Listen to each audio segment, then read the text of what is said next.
Hello, hello, hello, folks. What's going on? So, my guest today is Derek Krueger. He is a good friend of mine, fellow podcaster. I want to talk a little bit about his own podcast. And, yeah, guys, we'll just jump right into it. So, ladies and gentlemen, fucking beer freaks. 5, 4, 3, 2, 1, go. Hi, my name is Stu Hawk, and this is my podcast about all the weird, crazy, spooky things that scare me and my guests, and the one thing that helps us forget all about them. Ladies and gentlemen, beer freaks. Dun, dun, dun.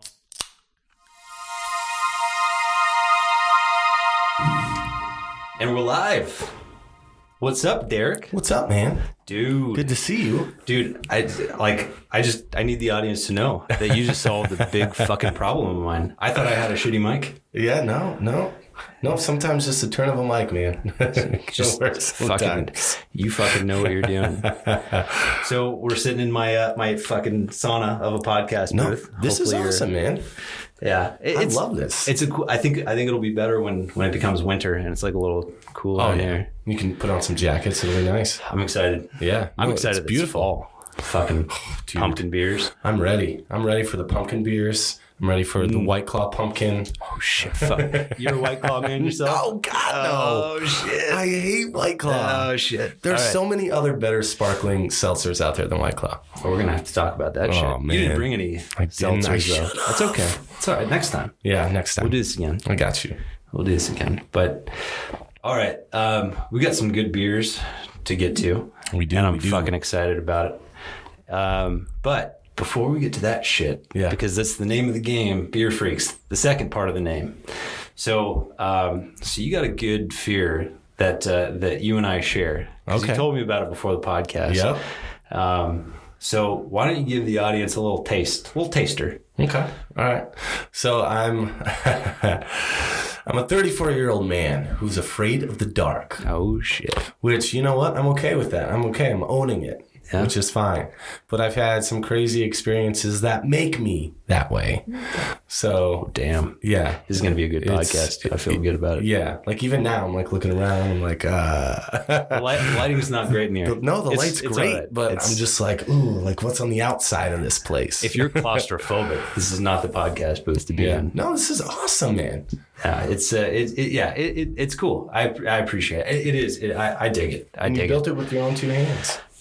Well, 4 hands. 4 hands. I had someone who knows a whole hell of a lot more about what they're doing than I am. He basically I was the laborer. Yeah. He's like, you do this. Nice. I was like, all right, I'll do it. You just tell me what to do. But you learned it. I'd like to think that I learned. I don't know for sure that I retained all that knowledge, but it is what it is. All right. So afraid of the dark, dude. I am with you. I think I've talked on this podcast before about like my wife traveling, and when I put my son to bed and all of a sudden I'm alone at home, and I'm just like looking down hallways, and I'm a man in my 30s and I'm still fucking afraid. But all right. Anyway, so we got some good beers to get to. Yeah, we'll talk about the freaks later. Let's do the thing that helps us not be freaked out. I like it. Yeah. I feel a lot less scared when I have a couple beers of me. That's for sure. It helps. Mm-hmm. All right. So what did you brought a couple of beers today? What'd you bring? So I brought Golden Road Mango Cart. Okay. But this is the thing about it. Is it's spicy. So it's the first time I've had the spicy mango cart. I feel like that's a trend right now, right? Like everything is coming out spicy, which is awesome. I love it. Everything's coming up Millhouse. Ooh. Oh gosh. Sorry, I'm a Simpsons fan. Like I had to drop. That was like the best line from any Simpsons episode ever. Yeah. Everything's coming up Millhouse. Like Millhouse finally has a good day. Yeah, that's nice. He doesn't have many of those. Yeah. Anyway, sorry, I did throw that in there. No, spicy, man. I love anything spicy. Mango habanero vodka mixed with apple juice is amazing. Ooh, but now that I saw this spicy mango cart, it's very tasty, my friend. You know what you're doing. Yeah. All right. Well, let's fucking crack this beast and talk about it. All right. I'm ready. Ooh. Cheers. That just sounds good. Already. It's like Pavlov's dog. Like as soon as I hear that crack, I'm like ready to drink. Yep. Oh, like it's subtle. Ooh, damn. It's like it's like there, but where was this beer for me during summertime? Right? Jesus. I know. I just saw it today. Wait. All right, we got to read more about this because I am pissed that I didn't have this beer all summer long. They don't give us any info. Oh, jeez. A series inspired by iconic fruit cart vendors of Los Angeles. Yeah, like their which other one they have? They have this is mango. They have a watermelon cart. They have a pineapple cart, which the pineapple is actually really, really good. But imagine if they do spicy in all of them. Oh man. Damn, that is solid. Yeah, that is solid. You know, spicy food actually cools you down physically. Does it really? Yeah, it's like a physiological shift. Like as soon as you eat spicy food, so like if you eat fucking Thai food, yeah, and you walk outside, you feel great. Really? In the middle of summertime? Oh yeah. I don't know what it is. I'm not a scientist. I'm not going to sit here and try to explain it because I have no fucking idea. But like apparently eating spicy food or drinking spicy drinks or cocktails or beer actually cools you down when you're outside. Dang, I didn't know that. I think it opens up your pores or something. I don't know. You know what? I could see that. Maybe that's why I don't get so like. I love spicy stuff. Yeah. So I'm never too hot, I guess. Well, maybe that's what's like helped you acclimate to Vegas. I think so. Like, because I fucking hate summertime here. It's like, dude, like I love this city 9 months a year, and then 3 months I'm like, why the fuck did I decide to live here? It's terrible. But it's better than the cold. It's better than negative 40 degrees, boogers freezing on your 5-foot walk to the car. You're from the north. You're from the fucking. I'm you're from basically South Dakota. You're basically from Canada. It's terrible. Like most people would be like, I don't know where South Dakota is. It's just like it's basically Canada. Yeah, pretty much. Yeah. And you got Sioux Falls. Yeah, Sioux Falls. Yeah. Do they say A? No. No A there. I'm trying to learn all I can about South Dakota during this podcast as well. So like, and you have Mount Rushmore. Mount Rushmore, yep. What the fuck do they have in North Dakota? Do they have anything? Fargo. That's all. I think that's all they got. That's like their one thing. They have all the oil stuff now. Oh, the fucking pipeline. Yeah, they got all that stuff going on. So they got controversy then. Yeah. And money. Yeah, and lots of money. Yeah, lots of money. Yeah. I heard there are like fucking truck drivers up there making like $100,000 a year. Oh, probably. Yeah. They're saying it's like San Diego prices up there for like living and stuff.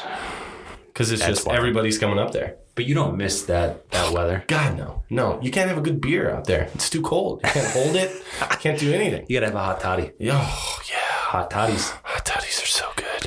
I introduced Ashley to a hot toddy when she was sick one day and she loved it. She never had one. Really? Yeah. Where's Ashley from? Montana. So you guys are both from the north. Mm-hmm. Yeah. Wow. Both from the cold. She's only been here 4 years though. How long have you been in Vegas? Almost 20. Oh, damn. Okay. So like over half your life you've been in Vegas. Oh, yeah. Yeah. And you moved here like roughly when you were 14? 15. Yep. 15. Mm-hmm. So almost 20 years. 2000. So 19 years. Huh? Mid-high school. Was that tough? Well, no, the cool thing was because I got made fun of like crazy in my hometown. Like my only friend was like my cousin. So I was stoked to like get ready to move. Really? Yeah, I was stoked.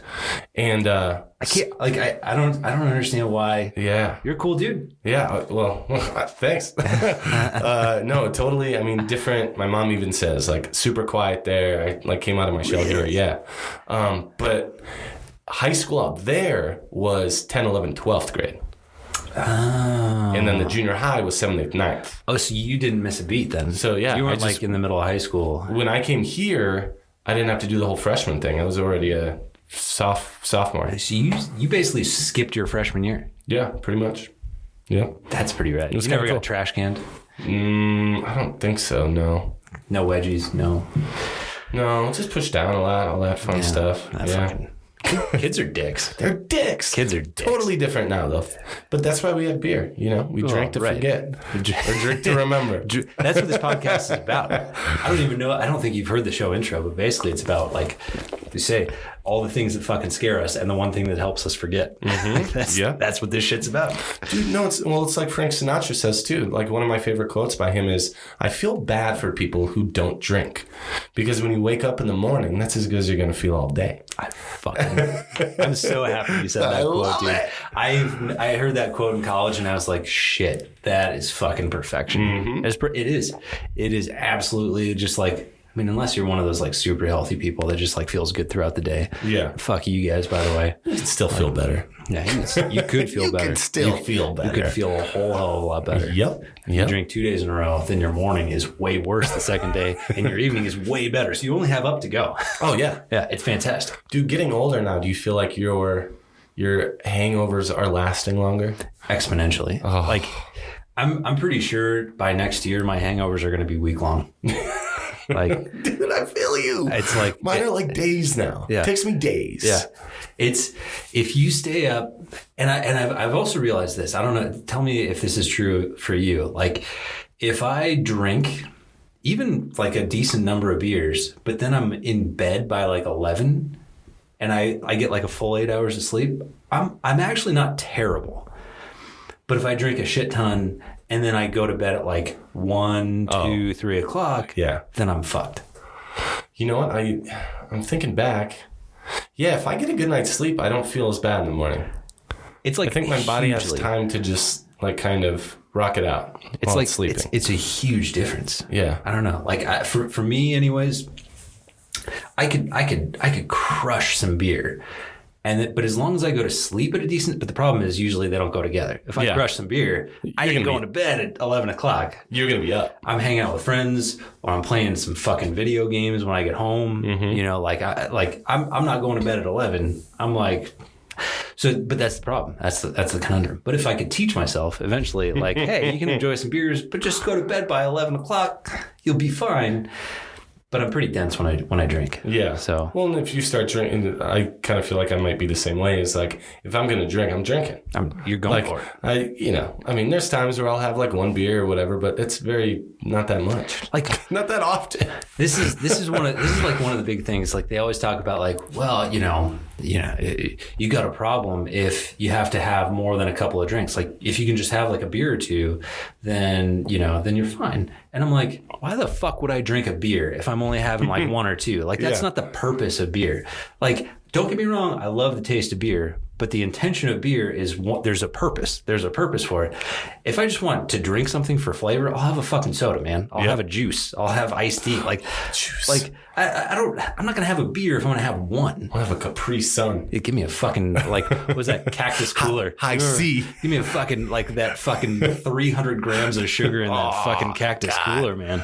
I like the ones where you got to punch the straw. I never got it right. I know that was the problem. I was never coordinated enough. Those are the best. You have to work for your prize. Dude, they need to have beers like that because now they have wine. Shit. They have wine and like it literally looks like a chicken broth box. But they have wine in now. They need a beer in like a little like high C box. I think punch a straw. That would be fun for like the first two. Yeah. And then as soon as you started feeling it, you'd be so mad. You'd have people like fucking chewing through their drink. Like, I can't get this fucking straw in. Stupid straw. I'm over it. You'd have a lot of really fucking angry drunk dudes. Like, that's cool for your first couple of drinks. And then you'd have a fucking riot. Oh, man, dude. Yeah, I can see them too. But it wouldn't hurt if they threw the box, I guess. Like, if they got mad at somebody and threw it. I can see. Box. I imagine myself when I'm playing video games and I get mad and I like throw the controller. Like I could definitely see that beer bottle going, or a beer box, I should say, going fucking across the room. Just like, I can't open it. Yeah. I'm freaking out. And then Amanda's like, why is there beer against the wall in the morning? Couldn't open it. Leave me alone. Leave me alone. Just pissed. Give me a can. Give me a bottle. Wine drinkers are more like relaxed. I think that's they can do it. They can take their time. Yeah, oh totally. They're okay. They gotta let those tannins release. Dude, that's kind of my jam. I kind of like. Are you getting into wine? I love wine, and I'm loving mixed drinks lately too. Like I love just making concoctions. What are you getting into? That mango habanero vodka. Oh man. Oh my god. And I seem to be the only one that likes it. Okay. I made Ashley a drink. I made our friend Jim a drink. Brittany, like I've made so many people this drink, and they're like, Oh, okay. But they don't like spicy stuff. That's what. So obviously they're not gonna like it because this is nothing. You got the wrong test audience compared to the mango habanero.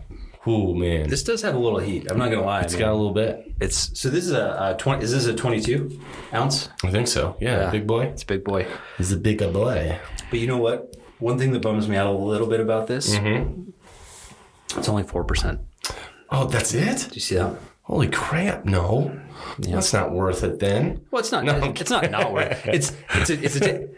Look, fucking. At least it's not like a Utah beer. Oh, 3-2. You ever gone to Utah and fucking drank beer up there? I've never gone up there to drink beer. No, because I didn't even think they had them. To drink beer for sure. Like that's not a place to go drink. We went up to to Park City to go see what's that fucking movie? Awards. What's the fucking thing? It's like all the indie films. Shit. Oh, Sundance. Yeah. Sundance. Yeah. We went up to go to Sundance one year. That had to be cool, man. It was super cool. And I was so young. Like I was probably just like this dipshit kid. Yeah. You've got like some of these great filmmakers there. Got fucking Robert Redford there. Lil Wayne was there. What? Or no, sorry. Not Lil Wayne. Lil Jon. Okay. Lil Jon was there. Lil Jon was there. there. Don't mix up the littles. He was fucking snowboarding. And I felt bad too because it's weird. Like Park City is such a weird town. Yeah. They have, it's a small town, man. Like you watch South Park, right? Yeah, totally. The new season just came out? I know. I'm going to watch the first episode tonight. It was tonight. good. It was funny. I didn't stay awake late enough last night to watch it. I was exhausted. But if you imagine like a small mountain town with a ton of snow. Yeah. Park City actually is like it's like a tiny little town. Literally their snowboard park, their ski park, whatever you want to call it, goes right into town. So like you could get off the slope, fucking ski or snowboard directly into a bar. No way. And pop your board off and just like, and it's not like a lodge. It's not like the snowboard lodge for that resort. Yeah. It's just the town. Holy crap. It's the town. You pop your board off and you're just walking down Main Street. No way. Yeah, it's wild. So Lil Jon was snowboarding and he comes down the fucking slope, crushes it, and pops his snowboard off. And he's walking down the street. Of course, you got a shit ton of drunk people there for Sundance. The streets are just lined with idiots, including me, who are, just sitting there drinking on balconies. And he's walking up the road. And I shit you not. And I didn't do this. I was proud of myself because I didn't do this shit. But every single fucking frat bro who he walked past was like, yeah. Of course. Like they had to. Yeah. And you know what? Lil Jon, he was a champ about it too. Because he never got mad. He was just like, yeah. And like he didn't do the whole thing, but he was like, yeah. And I was like, that's cool that he was that cool about it. Because, God, I got to imagine if I was that guy, I would have been fucking pissed. I would have been like, shut the fuck up. It'd be irritating. Can you imagine walking down a street and every single person just going, yeah. You'd be like, no. Yeah. Like, fuck, I'm just going to hit you with my snowboard now. Yeah. Yeah. Yeah. But that's cool, man. Yeah, I've never been up there before. That was probably, well, no, I went up there. I went to Salt Lake for a wedding once, but it was the same deal. Like it was weird. Like when we went to a restaurant, they have a beer menu and then they have a full size beer menu. I think that's the term. I forget what it's called, but like, so basically if you want a standard beer in Utah, all the standard beers are 3.2 or less. Those are standard. That's the standard. That's like, and then if you're willing to pay more, you can get like the 5%. Oh, okay, and above. okay. So like you got it. I think it's called like the full size beer or something like that. Oh my gosh. So you pay more to get the good shit. Yeah. So it's just fucking. I could never live there. I could never live there. You have to like join lodges to go to a bar and That's shit insane. like that. Yeah, it's a weird fucking thing. Well, and can they only? Because there's some places like Montana has this where their craft breweries only allow you to get X amount of beers in one day. Like in one, or I should say one I don't know if it's one day or one visit. But like, yeah, you can have 3 beers on your visit. That's it. Beers. And then they kick you out and they're like sorry, yeah, buddy. You're done. No more beer. Go. I mean, you can hang out, but you're done drinking beer. That's weird. I don't know if or you have to like order food. I don't know if Utah does that. It's so weird. Like I don't know. It's weird. Yeah, and even in the South, like we went to Atlanta earlier this year for a buddy's wedding, and even like we were downtown Atlanta. We weren't in like some side little town, and downtown Atlanta we went to this brunch place that was great. I mean, it was a great brunch place. But we got there at like 8:30. And we were like, they had this all-you-can-drink Bloody Mary or mimosa bar. Nice. Which was fantastic because this was Sunday. The wedding was Saturday. We were all hungover as shit. Oh, God, yeah. So we were just hungover. We're like, we're gonna do this. And then we were basically going to grab an Uber and get on the airplane and hopefully just pass out for a while. Yeah. So we're like, this is great. All-you-can-drink Bloody Marys. And so we sat down and they're like, yeah, you can have that. But just know it doesn't open for a half hour. And I guess 9 o'clock was a recent change because even before that, it was like, I think you had to fucking wait until noon. What? In the South to order drinks on a Sunday. That's insane. Yeah. What about brunch, man? Yeah. What's going on here? Brunch is the thing. Brunch. How am I supposed to get my mimosa? How am I supposed to kill this hangover, man? That's terrible. That you literally caused me 30 more minutes of pain. Yeah. If I had just had just give me a Bloody Mary, man. Just one Bloody Mary, and all of a sudden it'll all just sort of go away. And I'll be chill. It'll just be it'll be relaxed. But now I'm going to sit here pissed off for the next half hour. That's crazy. Yeah, it was weird. We get spoiled out here. We do. Like especially when you leave, like for a good amount of time and like get to notice how spoiled we are. It's crazy. Every time we go home to Sandy, and I mean, I shouldn't say anymore necessarily because, we got the 2-year-old, so it's not like we're staying out late these days. But I mean, we got a ton of family in San Diego, so we go home to San Diego all the time, and we would always go home for the holidays, and we would stay up, with friends. We'd pick like one night over Christmas. Most of the time we'd spend with family, but one night we'd like go out with friends. Yeah, that's good. Yeah, you catch up with some folks. And like the bar would be like, yeah, fucking closing time, and be like, what? Hold on, I just got here. I don't remember that. I've been here for 3 hours, but it feels like I just got here. Must be all those damn shots. Yeah. No, it is. It's weird. It's so weird, man. When I lived in Colorado for like 4 months. When did you live in Colorado? This is like 2015. Okay. Yeah, my dad lived there. They lived in like Lone Tree, so right outside Denver. Okay. And so I moved up there, lived with them. I think I moved out there in August, July, August, September. Yeah. So then it started to get cold. And then January came. I'm like, okay, no, December, January, I finally moved back. You hate the cold that much. I hate it that much. Awesome. But that little bit of time I was there, I went to the grocery store. It was like, 8 o'clock at night. I'm like, I really want to make some steak for dinner, get some wine. So I go to the grocery store, I get my steak, I'm looking for the wine. I see beer. I asked somebody, I'm like, hey, where's your wine at? And she's like, we don't sell wine here. I'm like, what? And she's like, no, the liquor store does. I'm like, okay, where's that? It's down the street. I'm like, perfect, okay. And so I start to walk, and she's like, but they're not open now. I'm like, what? Jesus. Hold on a second. It was the strangest thing because and so I didn't realize that because I thought beer and wine were always sold together. Like you always separate beer and wine and then liquor, right? Yeah, they didn't. It was just the 3-2 beer that they sold. Damn, dude. It was the strangest thing, man. I don't get it. I don't get it. I get it after I have like a 10% beer and I have a few of those. And I'm like, shit, I wish that was 3.2. Dude, some of those are so good. You can just knock 3 down in a second. Dude, I got to tell you, I had this I had this fucking 11% beer the other day. Yeah. Was it the Avo Toast? No, oh my God. Shout out to Craft House. You guys made the best fucking beer of all time. You guys are like, you were already in my top, but you made it. So I texted Wendy from Craft House. Yeah. Because she's one of the owners. And they do fantastic work. But I had to text her because we worked on a couple of things together. Yeah. And I was like, dude, you guys crushed it with this.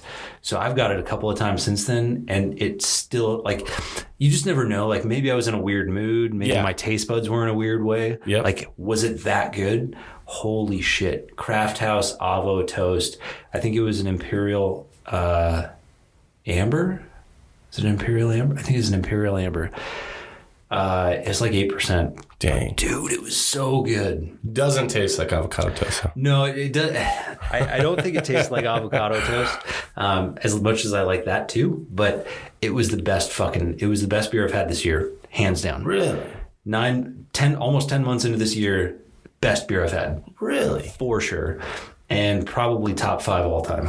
Where do they sell it at? Craft House? It's the only local brewery I think I have not been to yet. Oh, you gotta go. You gotta go. I love their brewery, and they opened one downtown. Oh, okay. They just opened one downtown, and they've got their base of operations down in the booze district. But they're awesome, and I think all their beers are fantastic. The Evocation, super good.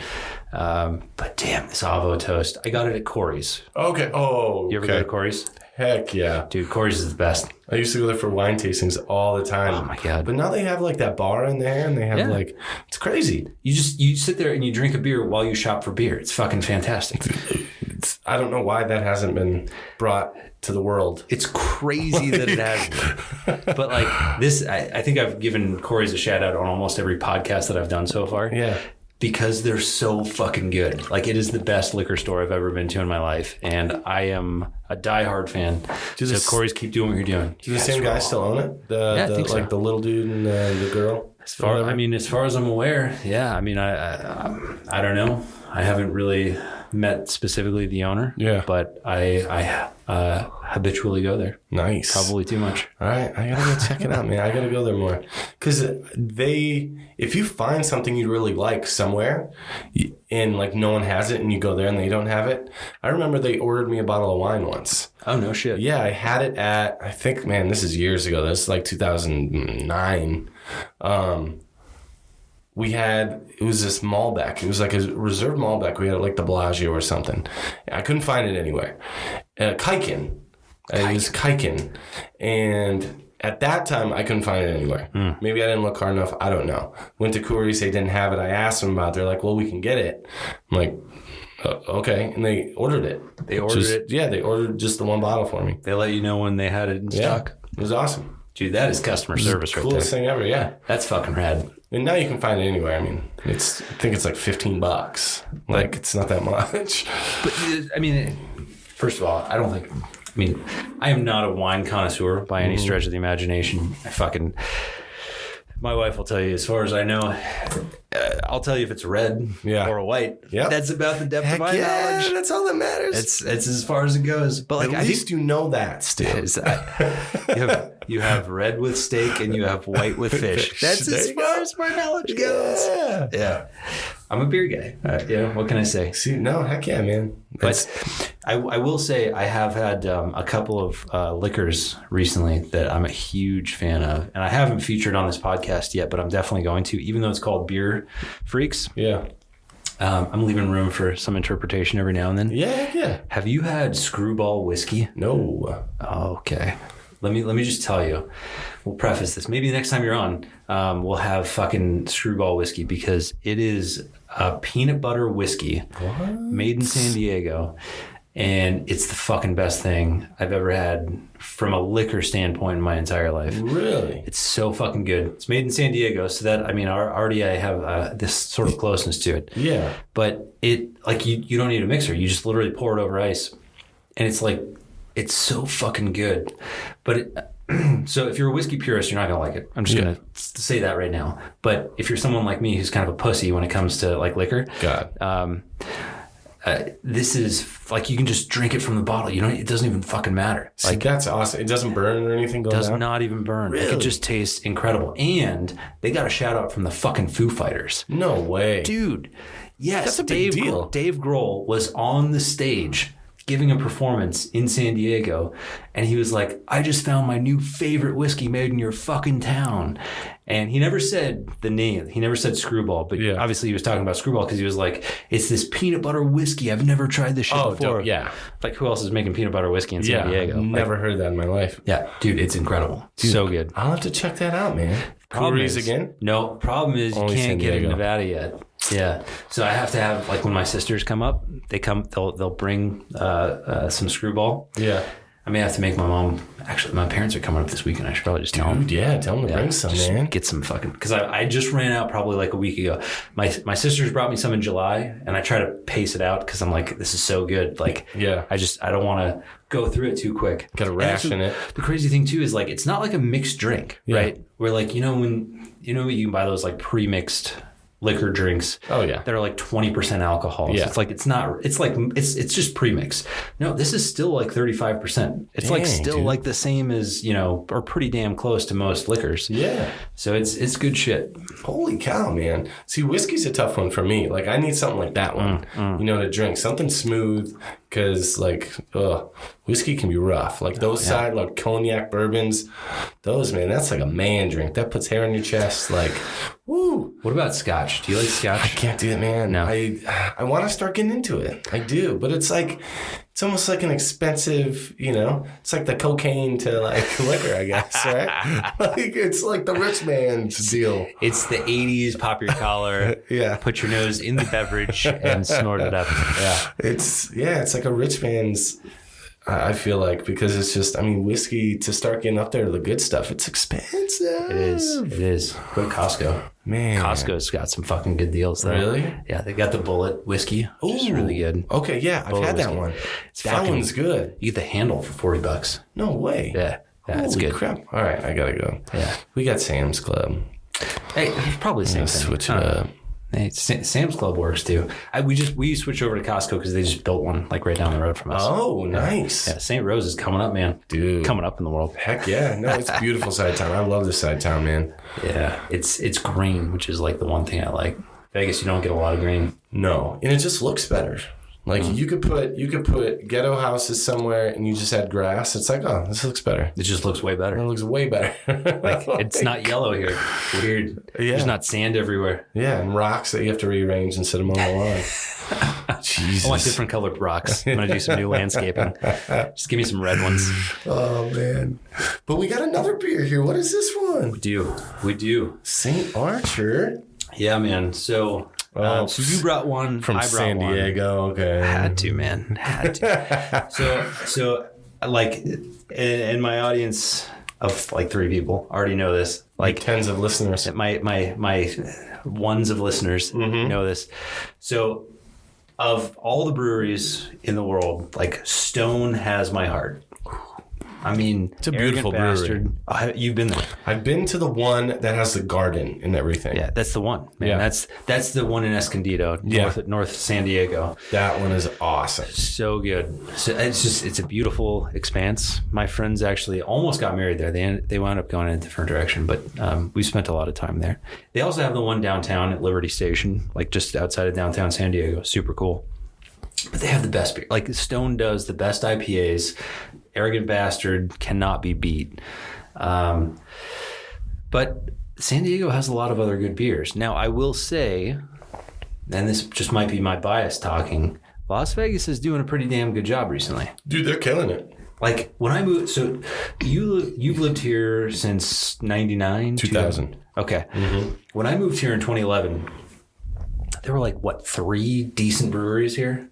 Probably, yeah, because they just kind of started to pop up like not too long ago. Yeah, you had like Big Dog. Oh, yeah, that's been here for a minute. Big Dog's been a while. Yeah. Tenaya, maybe for a little while. Oh, yeah.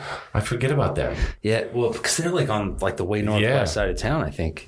And then there's someone else, I forget. But outside of that, like I remember going to bars and shit here in Vegas when we first moved here.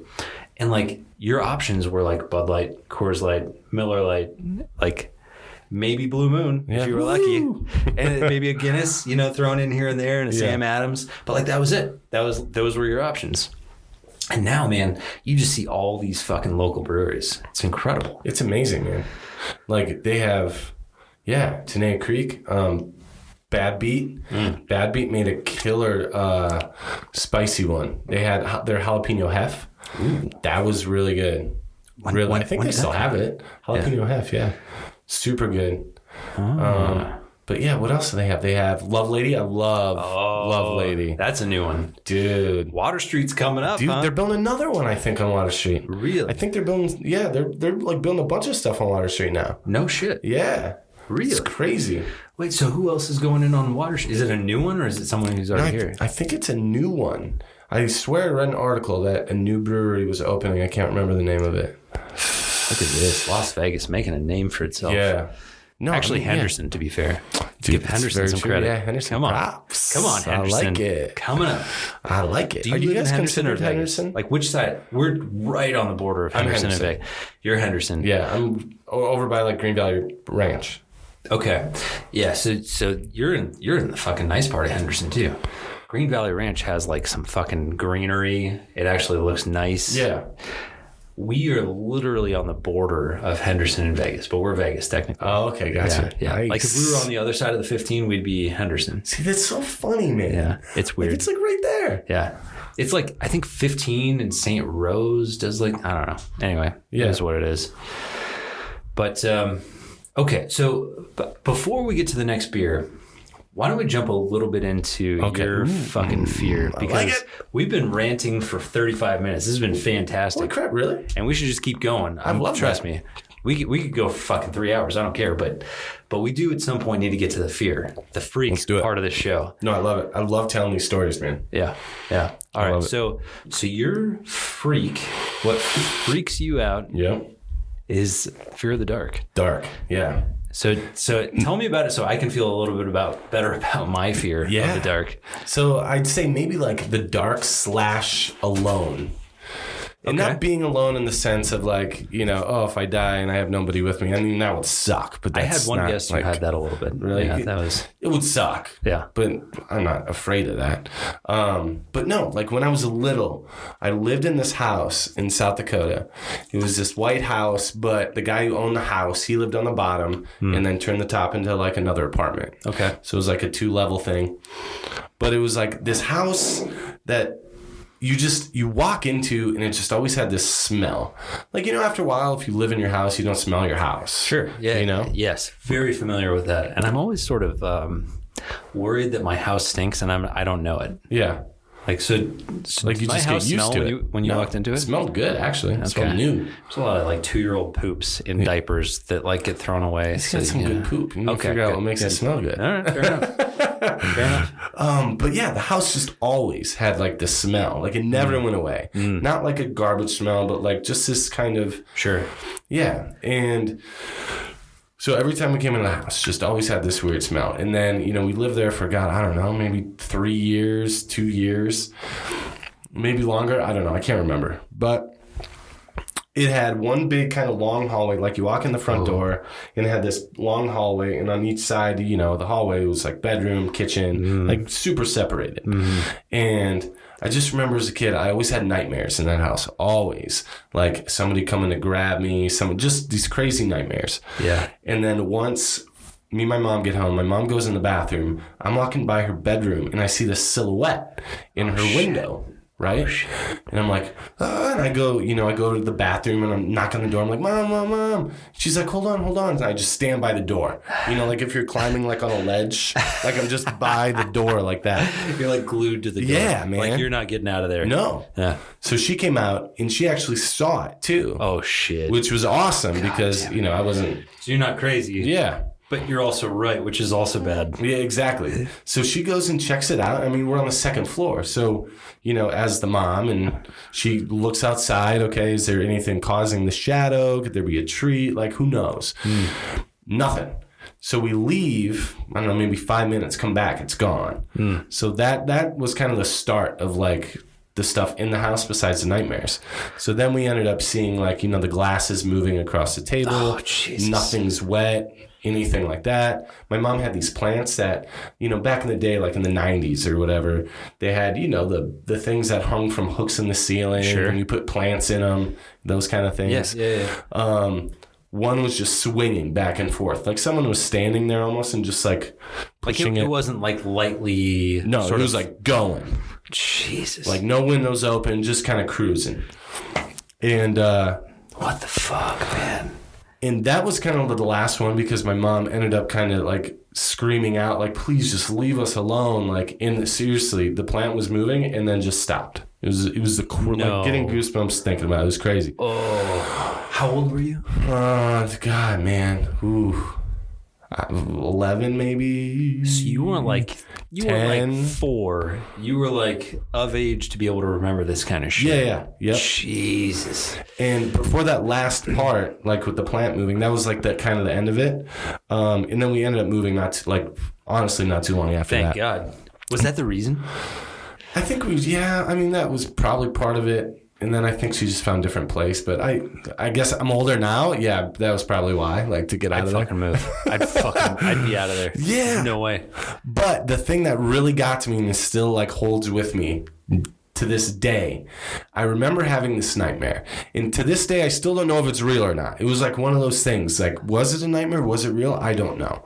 I do remember having a nightmare. I swear I woke up. I go into my mom's room because I was scared. I'm laying with her. You know how you put a bed like in the middle of the wall, so both sides are open. Okay. You know what I'm talking about? Yep. So I get into her bed, and I don't know, I'm sleeping. I remember waking up because I heard something. And again, I think, I don't know if it's a dream or not. All of a sudden, this hand comes over the side of the bed, grabs me, pulls me off the bed. My mom's screaming, like this thing's not letting go of me, like again, goosebumps. Oh my God. And I don't remember how it ends. Like, I don't remember how that whole situation ends. But ever since that, like, if I'm alone, I can't have a bed with open on both sides. Like, so I have to push it against the wall. And you're the side against the wall then. Yeah. Or with Ashley, like if she's home, my back always has to be against her. Okay. So I can see. You can see what's coming at you. So I can see what would come at me. So there's no spooning in this relationship. Dude, I try too. Like, seriously, there's been so many times, like even recently, because it gets tiring laying on one side. And on top of it, if I lay on my back, I get the night paralysis, night terror stuff. Oh, no shit. It's crazy. Only when I'm on my back. Wait, so what do you mean by night terror? Like, what happens? So, like, when I finally found out I was on my back, like, I'd be sleeping, and all of a sudden, I'd kind of wake up, but I can't move, like, at all. Like, I can't move, and I feel like someone's... You're awake at this point. Like, you're not dreaming. I'm not dreaming, no.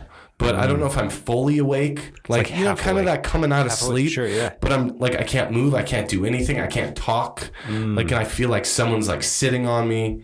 Wow. And there was one night where, like, a lot of it would be, like, I'd kind of hear... Not whispers, they'd be voices, but like not whispering, like kind of like you knew they were voices. Right. But yeah, I feel like people would be sitting on me. And then there was one time where just maybe like a year ago where it happened and I couldn't do anything. And all of a sudden, and sometimes in movies where like someone's like karate movies or whatever, like they punch you really fast and then they go to the side and punch you really fast. Like they kind of switch. Sure. That like someone was punching me in the side, switched over to the other side, and I woke and I finally totally came out of it and I was screaming so loud, like it woke Ashley up and she was freaked out. There. And so you don't think you were dreaming at that point? No. Oh my God. So, yeah, it's weird, but it's only when I'm on my back. So now I can't sleep on my back, and I can't sleep towards one side. So I'm always sleeping on my right side, and it gets so annoying, man. Your right arm ever falls asleep. It's just like irritating. Oh man, that is wild. Yeah, dude. So there's some nights where I'll try and roll over on the other side, and it feels so good, but then my mind will start going like, "Oh my God, who's behind me? Who's behind me?" Shit. And I have to turn back around. Wow, man. Yeah. And if Ashley's gone, oh my God, all the lights, like wherever I'm at, if I'm in the bedroom, if I'm looking out the door of the bedroom, like that area has to be lit. Oh, yeah. The bedroom has to have some kind of light on. The bathroom has, like, doors have to be closed. Closet doors have to be closed.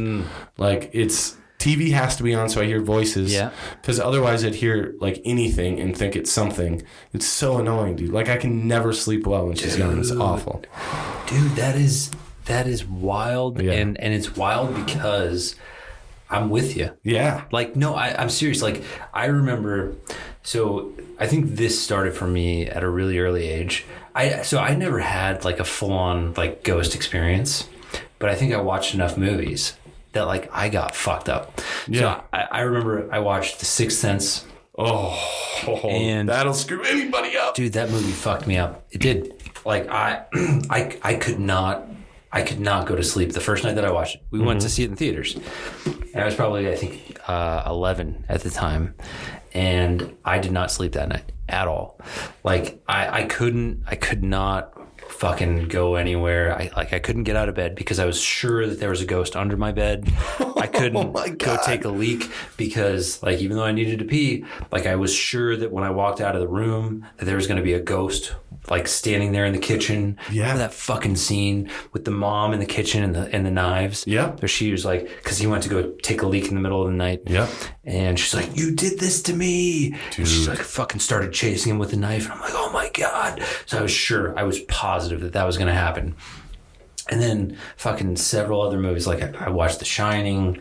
And here's the fucked up thing. Oh God, it's you're like, 11 watching these things. I don't think I saw The Shining until I was like 15. But it all just fucking carried. It was like cumulative. It fucked me up cumulatively. And the funny thing is, I love horror films. Like I still to this day. And here's the really fucked up thing: is that, like, as I'm getting better, I am there with you too. Do you watch? My favorite movies are scary movies, which is the most weird thing, right? I think that there's something. I think there's something about, like, trying to explore your own psychology with this. I think there's a reason for it psychologically. Like, you want to understand, but, like, we're not doing it scientifically. Like, we're trying to do it just as humans and not like let me chart this down. Like, what about this movie scared me? Like, if we did that, if we fucking journaled or something like that, maybe we'd get closer to understanding what the fuck is going on. But I'm not doing that. No. So all these movies fucked me up, and I watched Hereditary the other day. Oh, dude. Did you see that one? Yeah. Oh, fuck. I wasn't the biggest fan of the ending, but it was really good. It was really creepy. The ending fucked me up, man. I don't know. Like, and I've heard that from a couple of people. Like, they weren't super fans of, like, the end. Yeah. I thought it was fucking crazy. That final scene when he wakes up in the middle. I won't give it away because it's still a relatively new movie. You're gonna come in here one day, like they did in the treehouse.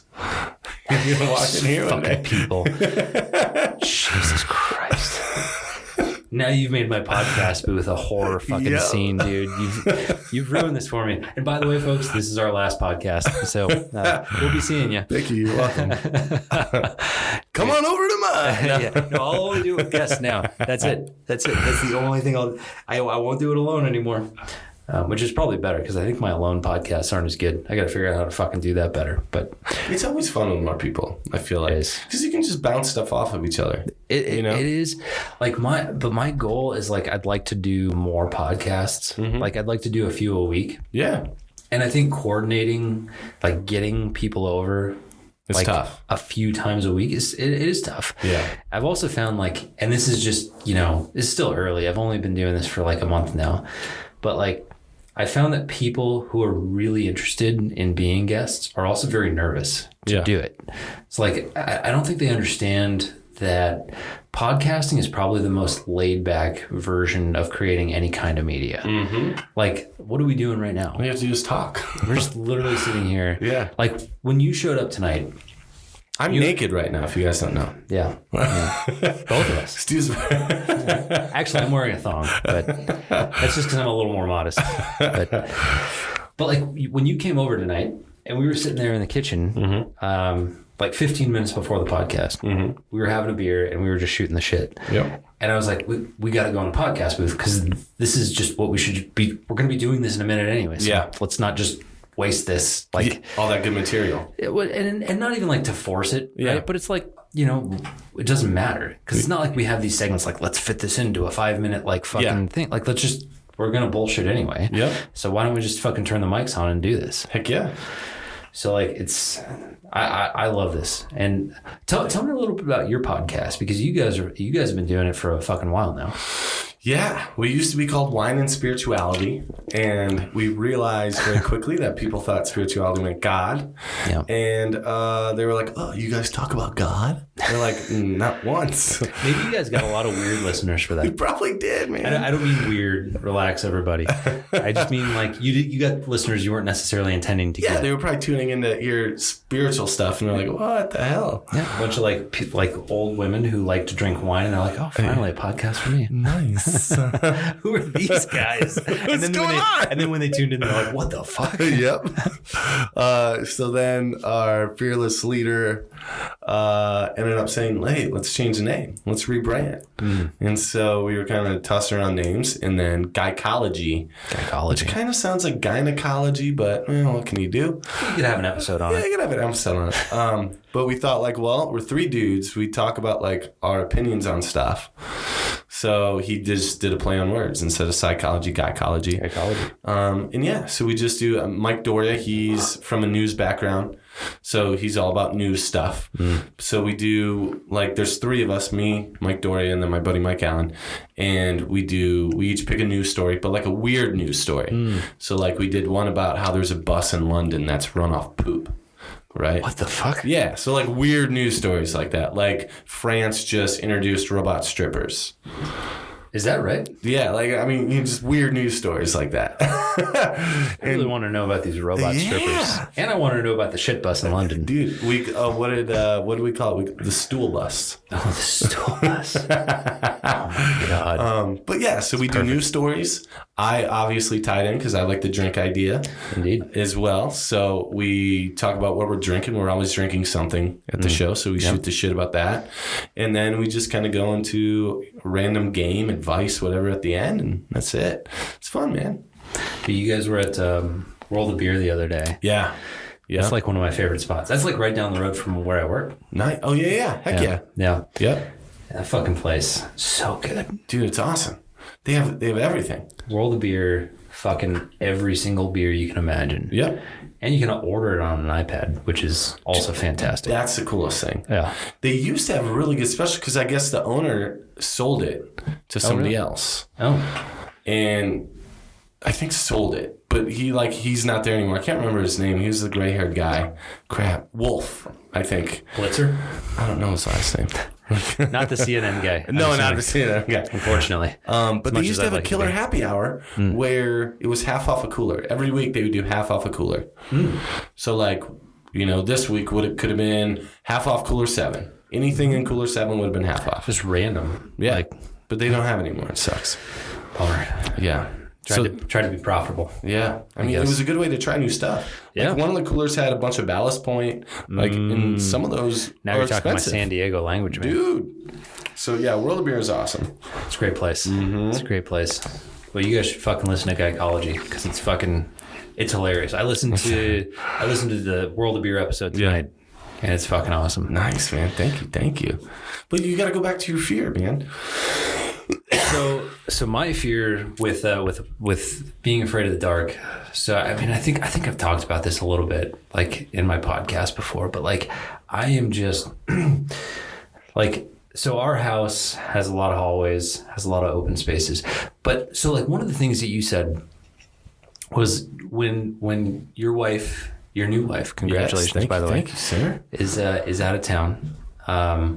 You like to keep the lights on, like in rooms that you can see. Yeah. Which I'm on the fence on.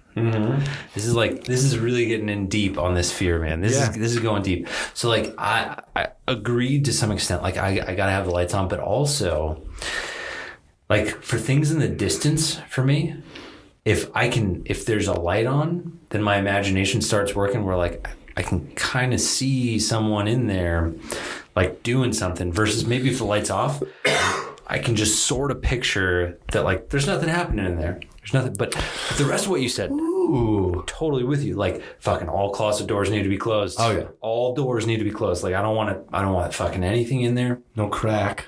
But dude, I gotta tell you, like again, I've never had a fucking ghost experience. I mean, I've seen some like shit out of the corner of my eye, but I'm usually like, that's probably just my imagination playing with me. Yeah. I'm pretty sure that if I fucking saw a ghost, like, and legitimately felt like I saw something moving or a silhouette or a fucking glass moved across the table, I'd probably fucking lose my mind. I don't think I could, like, you're handling it way better than I think I would. I'm glad it happened as a kid. Yeah. Because I think now I'd freak the hell out. Dude. I think as a kid, maybe it wasn't like I wasn't 100% sure like exactly what was going on. Yeah. But yeah, if one just showed up now, like I'd probably poop everywhere, like scream, run. It'd be crazy. Dude, so I read this article the other day. I think it was in Scientific American or something like that. Something. But it was this new study basically on like eyesight. And like one of the interesting things, and it wasn't just this article. I've done some research. Nice. Like I'm not a fucking scientist. You do that fancy stuff. No, I don't do shit. Stuff. I just read some things and then I pretend to be a fucking expert on it. But fake it till you make it, man. That's what I'm doing. Yeah, I don't know what the fuck I'm doing. But anyway, so like one of the, like, and I think it was one of the TED Talks that I watched too that talked about this that I thought was interesting. And it talked about like virtual reality and that like realistically we're all living in a virtual reality. Yeah. Because your eyes are the most realistic thing of what's happening around you. They're actually capturing the light that's reflected into your eye, and then it's taking it back, and it's then translating it. Or it's not translating. It's taking in all that data. It's like I see you, I see the plywood, I see the fucking soundproof shit, and my eyes are taking all that in, and then it has a connection point to the brain. And then the brain's job is to then interpret that, to say like, okay, this is the data. These are the zeros and ones that then I know that color is blue, and I know that that's Derek, and I know that that's fucking the painting of a monkey with a headset on. And then my brain takes that information, and then it interprets that, and this is the reality that I live in. So we all assume that like our eyesight is the reality. Yeah. But it's not, because it's still the interpretation. There's that interpretation point between your eyes and your brain. It's almost subjective because it's based on your experiences and stuff like precisely. Yeah. So someone else could see the same thing. And that's why if you put someone like in a room, and tell them to describe the room, like it's all going to be similar, but yet different. Absolutely. So my point of that is that I think that, when they say kids have a deeper like sense of like the dimensions and whatever, they say like they can see more. Yeah. Like, so that's my interpretation of that is like I used to think that's bullshit. Like we all see the same shit. Like shut the fuck up. Yeah. But I'm like, no, maybe they actually are seeing more. Maybe they're seeing what's real. And maybe at some point, like you as an 11-year-old, you saw that silhouette. Yeah. You saw that glass moving across the table. Yeah. And then at some point in your adolescence, when you went through puberty, your brain basically said, look, dude, I can't psychologically handle there being fucking ghosts.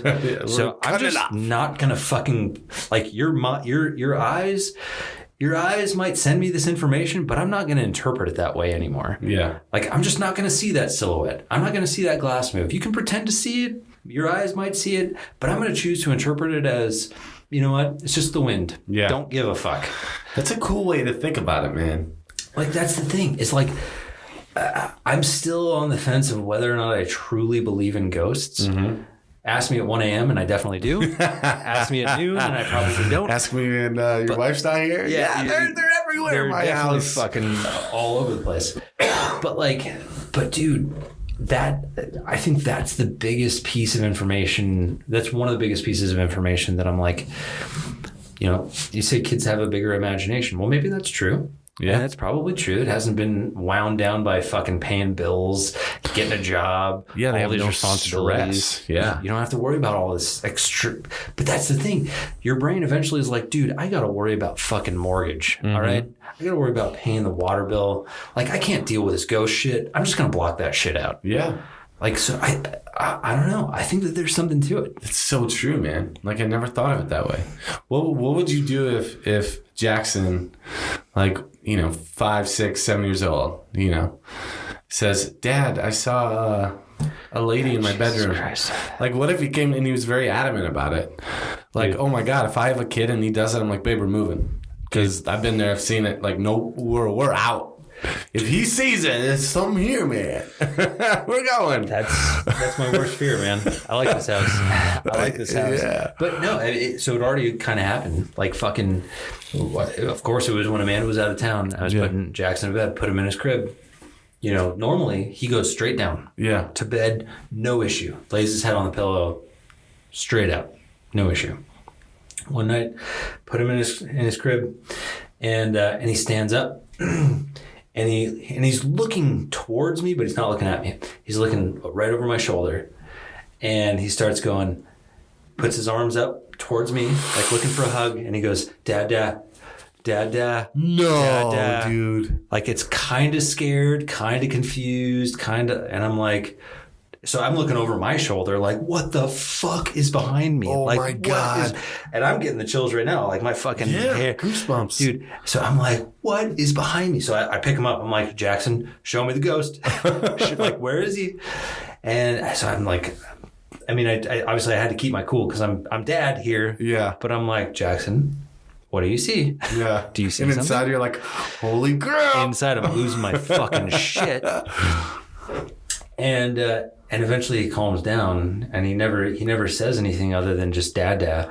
And so I put him back down, and he goes to sleep, and I'm like, what the fuck? Dude, that's creepy, man. Yeah, man. That's creepy. Dude, and he's done this a couple of times. Like now, He totally saw something. I don't know, because so like there's another thing too, like where I don't know if he's fucking with me now. He might, because he knows. He probably saw it. He probably felt you're like... Yeah, I think he may be able to sense it, but we also watch this fucking stupid show Vampirina on the Disney Channel. That's like his favorite show. It's about girl vampires? Little girl vampire that like is growing up. She's trying to grow up in the human world. Yeah, it's fucking whatever. But there's vampires, cute. There's ghosts, there's Frankensteins, there's all this shit. And but so we give him a bath in our bathroom, and then that's right before bed, and then we walk him into his room, read him a book, and then we put him to bed.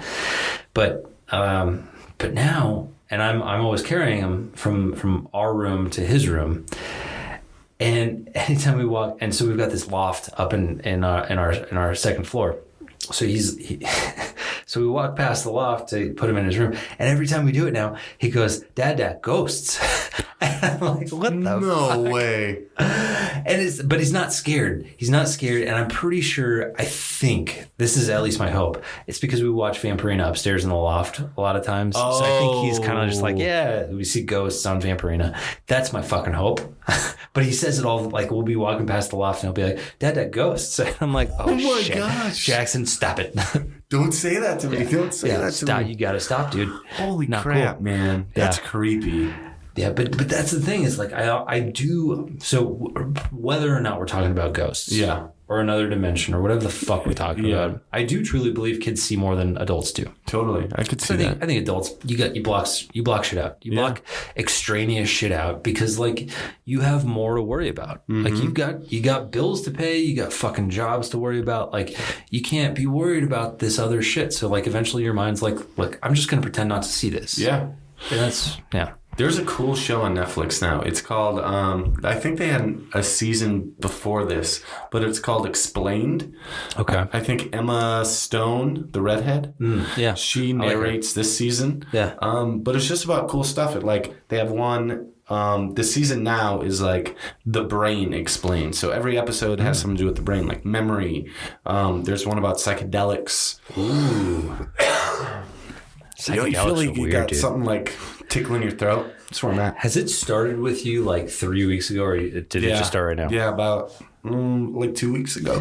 Dude, allergies and fucking like I think the pressure changed with the weather change. I've been sinusy, I've been nasally for like the last 3 weeks. Oh, dude. I had to fucking get like a nose spray for allergies. Really? Yeah. Vegas. It's been better since then. But the psychedelics one makes me think of what you were talking about. It was super cool, man, because it talks about how, like, have you heard of microdosing? Like a lot of like CEOs and stuff have been doing it, like of Fortune 500 companies. Like they take very like minute doses of, whatever, like whether it's LSD or mushrooms or ecstasy or something. Are their shareholders aware of this? Right? But the episode goes into it, and it kind of makes sense. Like when you take just enough of this drug, they say, think of the brain as like a snowy mountain and you're skiing down it, right?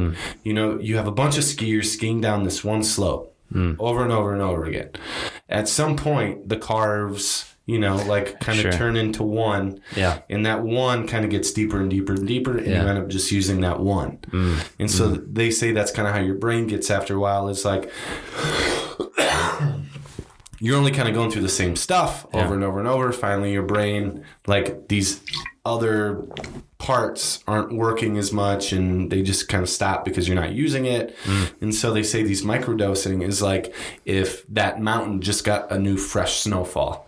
Oh. And so now all the skiers are going down all different tracks. So it's almost like opening up new like, what is it, brain? Neural pathways. Neural pathways. Like that. Yeah. So it's almost kind of striking up the neural pathways again, and so it's making you think. Wow. It's kind of opening the mind more now to where you maybe see more, or you're more creative, or like it just kind of opens the mind. Dude, that's interesting. Cool. So I listen to Joe Rogan a lot. Oh, yeah. I'm a big fan of psychedelics, Sorry. And no, you're good, man. And my understanding is like from a psychedelic standpoint, and I'm very curious to try. I've never done mushrooms, or I've never done what are the other ones? There's what's the Native American one? Ayahuasca. Yeah, I hear that one's nuts, dude. I hear. So I'm interested, but I mean, obviously, jobs and shit like that. Yeah, but damn it, I know. Damn jobs. Fucking the hell. But I am curious because like everything that I hear and everything that I read is like it basically shifts your perspective. Like it totally gives you a new way of thinking about shit. Like where it's like, look, this is a whole different dimension. And so I think it's cool because I do think there's something like, to use your analogy, eventually you get stuck in a rut. Like this is what's kind of been working for a long time, and I'm gonna keep doing it, and like you get used to what works. Maybe it's not doing gangbusters, but it does the trick. So like eventually you just sort of give up on really trying something new. But you got to look at things from a new fucking angle. Yeah, and I think it's cool to try something like that. Yeah, I've always been tempted. I mean, the only thing I did when I was younger was ecstasy, and it was crazy. Yeah. But did you it was an amazing experience. I remember being in the shower and feeling every water drop from the shower. Oh, jeez. It's weird to say it, like every drop. Yeah. Like it was the craziest thing. Did it like slow down, or was it just like you felt more sensation? More sensation. Just everything felt good. Like feelings just were height. It was crazy, man. Oh shit. It was super cool. Dude. I never did it again. That was like the only crazy drug I've ever done. I've only smoked pot. Yeah. See, that makes me paranoid. Makes me super paranoid. I haven't smoked pot in a long time, but I miss it. Yeah. It's good. Yeah, see? Hey, we're legal now, man. Yeah, well... but jobs, not that's the thing, but, we'll see. Yeah. Hey, let's take a break because I got to piss. Yeah. And then we'll come back because we got another beer to crack. St. Archer. Yeah, man. I'm ready. All right.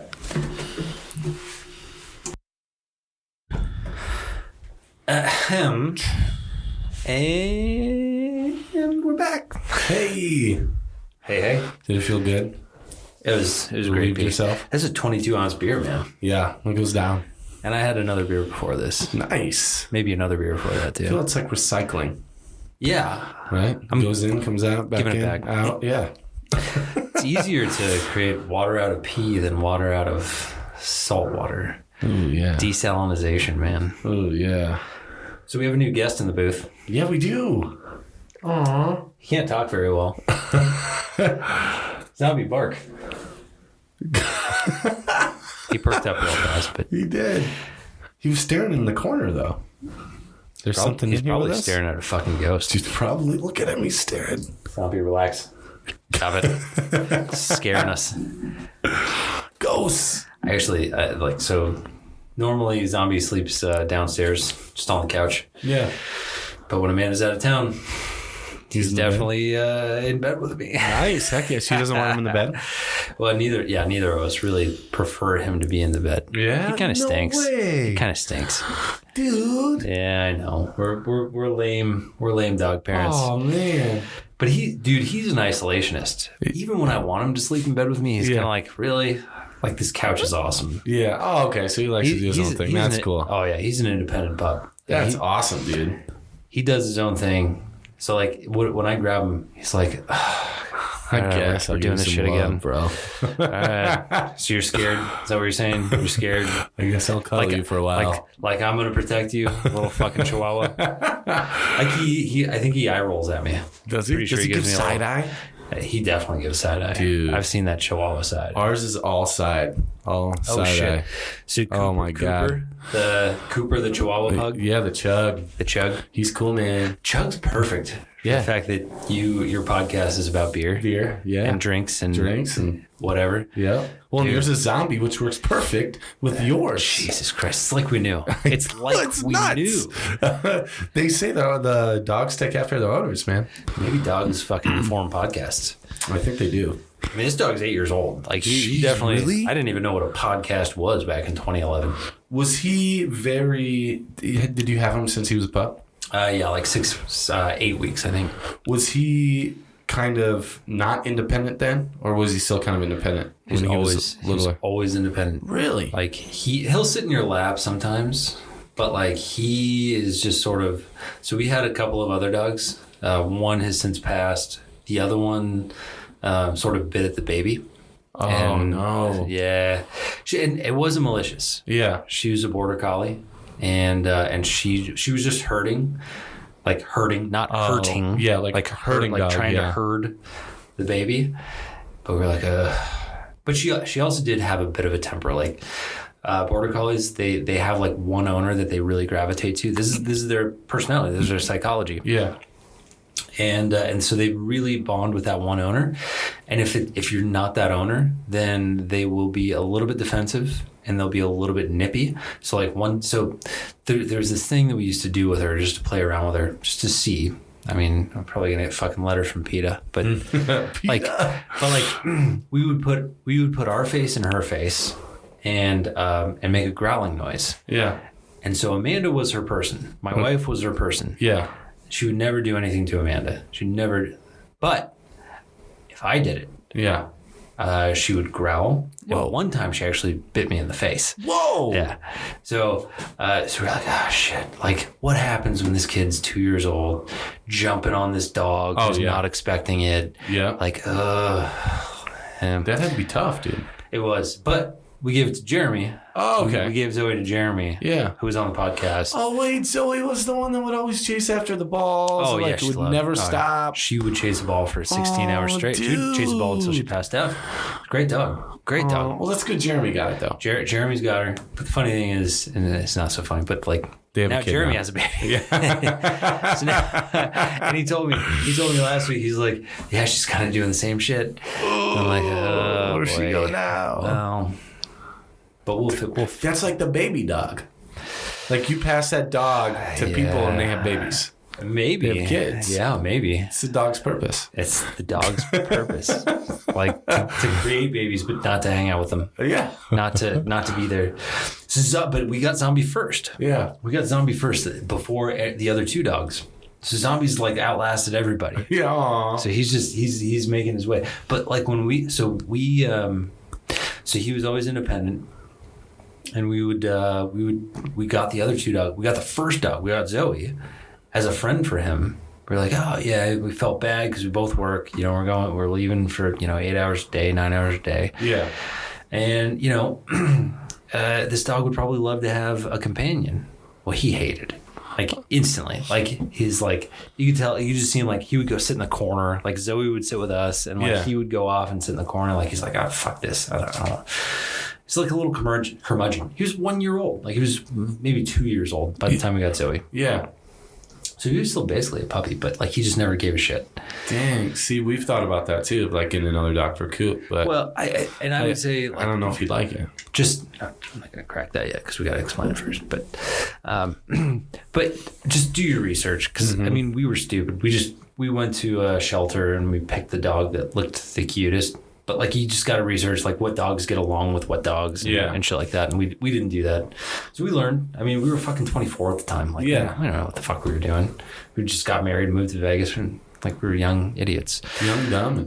No. Yeah. Well, beer and horse. Yeah. You just got to make a sign and have that up in here. Just like from your roots, like man. That was where the idea came from. Funny thing is, like the first 3 episodes, I think I say it multiple times. Like, then we're back to beer and horse. Beer and horse. It's but it's beer freaks, people. Yeah, it's beer freaks. Beer freaks. All right, so we got another beer. Yes. I'm excited for this one, man. Yeah. Well, this isn't 4%. This is a beastie. Nice. Well, it's like 7. What do we got? Oh, 7. 7. I mean, Nice. it's not terrible. That's average. That should be average. That's like average these days. Yeah, that should be average these days. That's normal. Who drinks 4% anymore? Drinks 4 or 5. That was our starter. That was like our get our So it's palate 22 sweat. That's why it's 22 ounces. It's like you could have a full beer. Yeah. Like a normal full beer. It was nothing. With the 4%. It tickled our latissible. Yeah. I don't know what that is. I'm good with it. It's a new word. So let's fucking all right, quick high view. Yeah, tell me about St. this Archer. guy. Ooh, St. Archer. I have a friend who I think still works for St. Archer. Shout out to Shannon. Shannon? Went to NAU with Shannon. I think I should have looked this up on Facebook before. She still works for a brewery in San Diego, but I don't know if it's St. Archer for sure. This has got to be the best job ever. Yeah, she looks like she's having fun. Jesus. Yeah, I think she's having a good time. I mean, like you're fucking sitting in San Diego drinking beer. Yeah. Selling beer. Selling beer. What can go wrong? I'm jealous. Yeah. Way to go, Shannon. My God. Fuck. So St. Archer is a a brewery in San Diego. They make fucking killer beer. This one is the IPA. It's brewed and canned in San Diego. That's saying a lot. Because you could fucking can it somewhere else. Yeah. I'm not going to read the whole paragraph on the back, but just know it's fucking good. So we're going to crack this beast. Yeah, let's do it. Cheers, buddy. Cheers.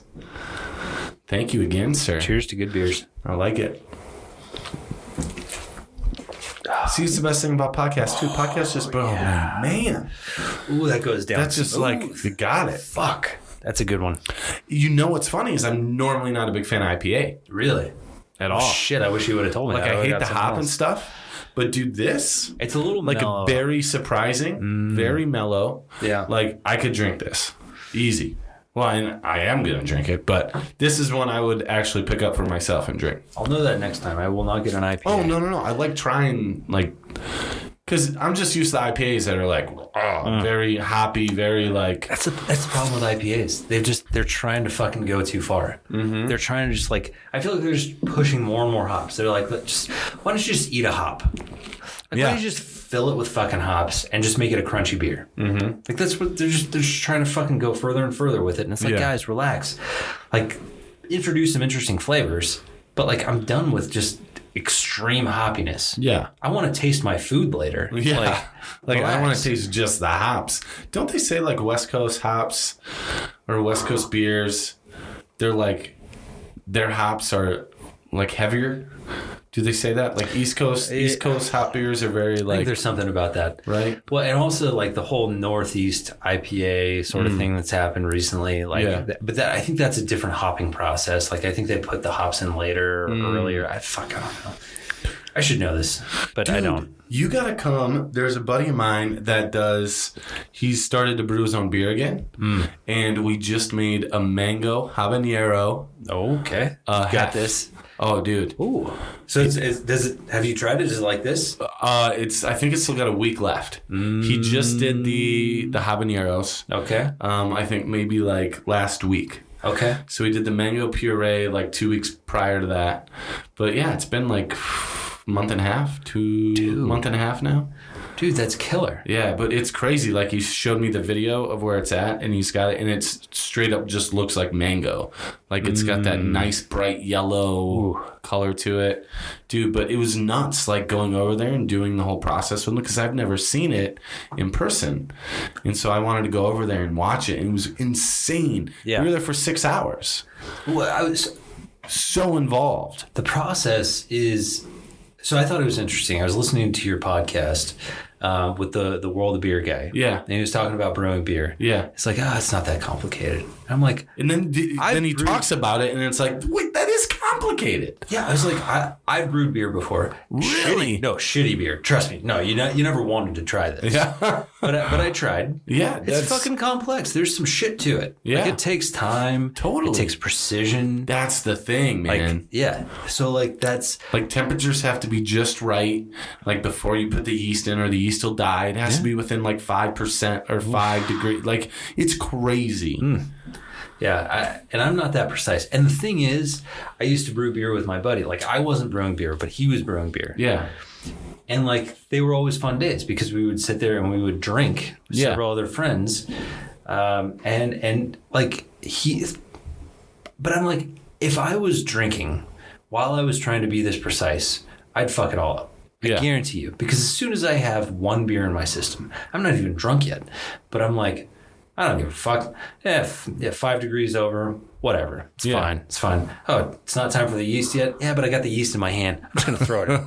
It's fine. It'll be fine. Yeah. Like, I lose all sense of precision as soon as I fucking, but so that's why I give hats off to these people who make good beer. Oh, God, Like, when I heard that guy on the podcast, I was like, really? Dude, that kid was only 22. Jeez. Well, that's the thing. So he's 22. The kid's probably got a liver that's fucking, can ride for days. That's Doesn't give a fuck. He's fine. Yeah, he doesn't care. He's fine. Lucky guy. That's a whole different fucking scenario. Yeah. Yeah, kids nowadays don't know, man. I remember those days, man. They don't know the struggle. They don't know the struggle. They don't know the struggle of not having good craft beer. Oh, God. Do college kids still drink Keystone? I don't know. What did you drink, like, back in, like, when you were 18, 22? I drank whatever I could get my hands on. That's right. Whatever they had. But I didn't care what it was. It was like, it didn't fucking matter. It was did like, not matter. Coors Light was a good day for me. Really? Like, Coors Light was like, oh shit, we're drinking the silver bullet, man. Yeah. And like, but mostly it was like fucking Keystone, Milwaukee's best ice. Oh, dude. MD 2020. What's MD 20? Or MD 4040, MD 5050, whatever it is. Is that a fucking like, a malt liquor? Oh shit. Mickey's 40s. I had Mickey's. Oh yeah. Oh, man. Dude, those, oh shit. They don't know. They got their fucking sparkling waters now. Seltzers. Are they fucking drinking seltzers? Probably. You think these kids are drinking fucking, like, Totally. Truly? They could probably put it in a water bottle and bring it to school and just drink it. Oh, I got my sparkling water. It's like here. a fucking energy drink. It's like, crazy. You're good. They got so much crap, man. They got so much. They That's don't hilarious. Fucking, they can just bring it to school. It Ooh. would look like a tea. It would totally look like a tea. Like you're just drinking. It's like a tea. It's got a mango on the front of it. Yeah. Like depending on whatever flavor you got a raspberry, you got a mango, you got a peach. Dude, some of them don't even look like alcohol cans anymore. It literally looks like a sparkling water. I think they gotta like call it out a little more, Yeah. just to be safe. I think they do. You need to put the warning thing in the. It barely tastes like alcohol. I'm not gonna lie. When that video came out, you know the White Claw video, the dude. Oh, the guy talking about White Claw. He's got Ain't like no the. laws. Oh no, I don't Ain't know. no laws when you're drinking claws. Oh man, I don't know if I know You that didn't one. see that one? I swear I've seen. If you saw it, I've seen a have guy do a different video. opinion. Yeah. If you saw it, you'd have a different opinion, I think. So I don't know if you've seen that video for sure, but I might not have. it's hilarious. But I would say, here's the only thing. Here's my only defense before you hang me for enjoying White Claws. Yeah. When it's fucking 115 degrees out It tastes amazing. and you're kicking back on a Saturday, barbecuing. That White Claw. See, there's so many Goes other down. better ones. Though. I know. Okay. So yes. All right. So you said that there are better seltzers. Yeah. I'm open to that. Yeah. I'm open to that. that was the only one that like I knew, and I saw it, and I was like, oh fuck yeah, whatever. And then I saw the video. They ain't no laws when you're drinking claws. That fucking guy, fucking Trevor something, hilarious. I love it, dude. I swear it's the video. I'll show you. you. He goes around. It's like a bunch of like just quick montage stuff of him doing stuff, right? You've seen it. You must. Yeah. You just don't know that particular scene then. But if you know the montages, you know. Yeah, I think I know what you're talking about. No, I love that stuff, man. White Claws, pumpkin White Claw coming out. I don't know how I feel about that. It's funny because they had like a White Claw shortage. They did. They must have been like preparing for the pumpkin version. Like, stop the presses. We need to have some for our pumpkin. We need these white bitches to be okay. Jesus, man. Well, did you see the oh my God, what was it? Crap, dude. I totally forgot what I was gonna say. Oh shit. Dang it. Too many of these fucking mango beers. Talking about White Claws and just went away.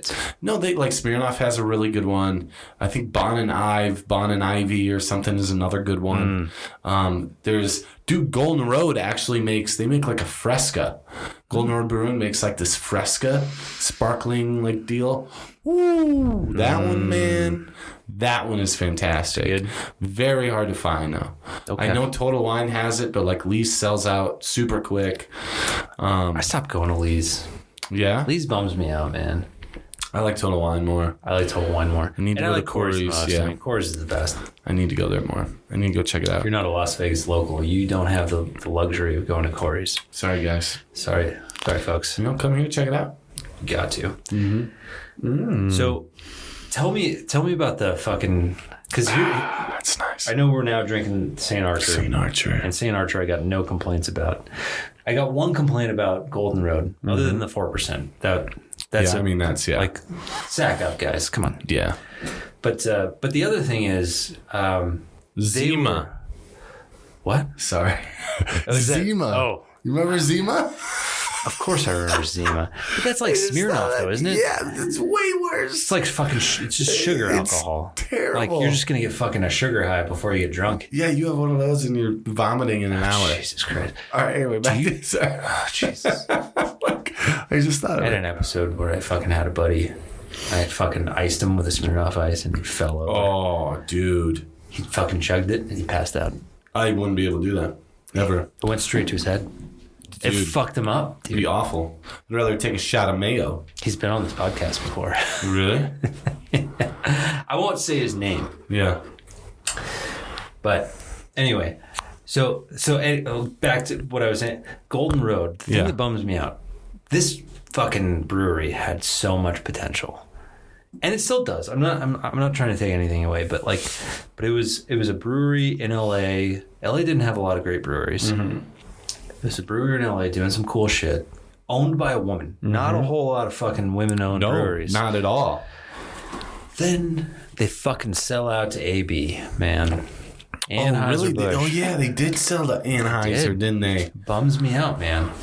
And look, I know, like, I'm not trying to call people out for fucking making their money because, like, dude, I'd probably fucking take it too. That's a huge deal. That's a huge deal. You probably made a shit ton of money, like money you never expected to necessarily make. But, like, I think that there's a difference between selling out, like, when you're a musician and a difference between when you sell out when you're in a fucking brewery. Yeah. Because I think when you're in a brewery, unless AB has changed their model and they're like, you guys get to keep doing what you're doing, we just want your name.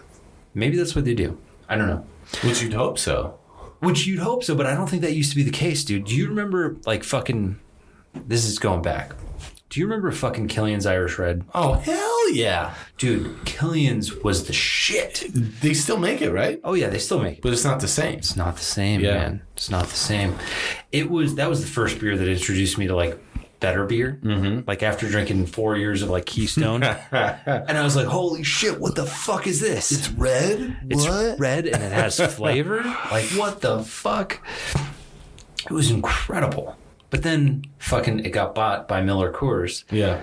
And then all of a sudden, like a year later, it was like, this tastes like shit. Like, what the fuck is going on? I wonder what they did. I wonder what the difference was. I don't know. I mean, I don't want to fucking speculate here, but like, I just feel like they probably said like, hey, you got to cut costs. Oh, you know, so use worse lower ingredients. grade. Yeah. Just like all of a sudden, so like, and I felt like Blue Moon kind of the same shit happened. Yeah. Blue Moon used to be incredible, and then fucking, I don't know. So like maybe the big breweries got the idea and they're like, look, don't fuck with it. What's working? We're just gonna buy you for your name. Yeah, and we're gonna they make amazing beer. Yeah, I feel like Golden Road hasn't gone that far downhill. No. And I'm sure, like, again, maybe the owner of Golden Road was like, look, you can't fuck with my beer. Yeah. You can buy my name and we'll be part of your portfolio, but you can't fuck with my shit. Yeah. Maybe that's what happened. I hope so. I hope so too. But it bums me out because it's like, I love to see independent beer. Mm-hmm. Like, that's, again, another reason I love Stone. Yeah. Stone's still crushing it. Just doing their thing. That's a killer, man. And who's the fucking one from Bell's Brewery up in Michigan? Ooh, I'm giving them credit. Yeah, they got the Two Hearted Ale. I feel like you'd like them too. Two Hearted Ale? Yeah, it's Two Hearted Ale. Really? Fucking good. And they don't. They just started distributing to Nevada. Really? So I'd recommend it. Not super hoppy. Great beer. Almost anywhere, actually. Okay. They just started. You probably get it at Smith's. Sweet. All right. Yeah. You got to check it out, man. Yeah. Great beer. Montana surprisingly has a crap ton of breweries. They have Huckleberry. So they make Huckleberry beer. Wait a second. Dude. I think I fucking had that recently. Probably. Wait, is it called Huckleberry? Yeah, it's a Huckleberry something. I think I had it. Yeah. No shit. They're so good. Does it get distributed out here? I saw at Lee's they have like 2 beers from Montana, not Montana Brewing Company, somewhere in Montana though. One was a Huckleberry, one was something else, I can't remember. But they're pretty good, man. And they got good stuff out there, man. Like, we went to a lot of breweries and they were awesome. Like, they were badass. Okay. So it's cool to see that. Dude, I want to go to Montana. I want to go to Glacier National Park. Yeah, I mean... Have you been? No. I want to go there. So bad. I was only in Billings. Which is cool, though. Rightfully so. It was awesome. We were there for a long time. It looks like... I think I saw some of your posts. It looked like a cool town. Mm-hmm. It's awesome, man. The nightlife is great. They have really cool bars that make awesome mixed drinks. This one guy made us Again, it was like a spicy margarita. Oh, dude, it was so good, man. With like red pepper flakes in it. You're just all about the spicy shit, man. Spice, You're dude. Spicy. Anything in food and everything. Like, you go to a Thai restaurant, like, what do you get? If it's a scale of 1 to 10, what do you get? You don't even want to know, man. Do you get a 1? Yeah, I got like a 2. Do you? I always say, if I've had the place and I know like what their spice is, like, there's one place we always get it from by our house. I'm like 10. Oh shit! Every time we order, the lady's like, I'm sorry, 10. And Ashley normally orders. She's like, yeah, 10. She's like, what is Ashley? Sure? She's not a big spice fan. Well, she always said she wasn't. Yeah. But because I'm such a big spice fan, like when I cook, I tend to add a little bit. So I think she's kind of coming around. Okay. She doesn't like a lot. Yeah. But she's starting to notice, like, all right, if that little bit of spice gives it a little something. Okay, I'm okay with it. But it can't be crazy. So, but okay. I don't know how my stomach will be when I'm 90. Probably won't be anything left. There are with all the beer, the spicy beer. Well, yeah, the beer's not helping. There's some fucking studies out there. I think that spicy food actually does elongate life if it's paired with like a good long-term diet. Yeah, I don't know. That's the thing. It's all fucking holistic and shit like that. Like, you got to look at the whole picture. And well, dude, that's a funny thing you say that, because like that was another episode they talked about, I think, on the Explain thing. But I think the first season they talked about why diets don't work or whatever, because their diets. Yeah. Like, oh, I'm gonna try this diet for sure. Well, you can't try it. Like, you have to do it. Yeah. And they even say, like, people that start the diets, a very high majority of people don't finish it because it's just such a quick change. Right. Like, you gotta have a lifestyle change. Me and you both look good. Like, I literally ate a whole bag of potato chips today. Like, everything is fine in moderation. You want to have some chips? Eat some chips, bro. Don't have chips every night. That's it. Don't drink beer every night and you kill a 12-pack or something and complain about have one beer every night. But we already talked about that. Yeah, the unlikelihood of that happening. Everybody tries to like do all these things. It's like, dude, it's this easy. People, listen. It's this easy. Eat less than what you're eating now. You'll lose weight. It's that simple. I'd add. You're right. You're right. Our fucking portions are just out of fucking control. Yeah. Out of fucking. And it's funny you're talking about this because we just had this fucking. We had this. I know it's a total tangent, but no, it's good. It's good because I mean I don't know. Maybe it's not. I don't know. Anyway, we had this fucking corporate athlete thing. It's called corporate athlete. It's meant to be like, are you a holistic person? Like, are you living your best life? Do you feel good? Yeah.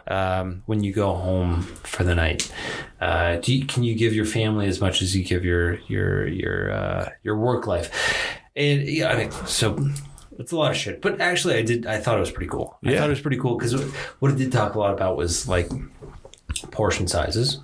We talked a lot about food. It's like in the 70s, your plate was about 70% the size of what it is today. Jeez.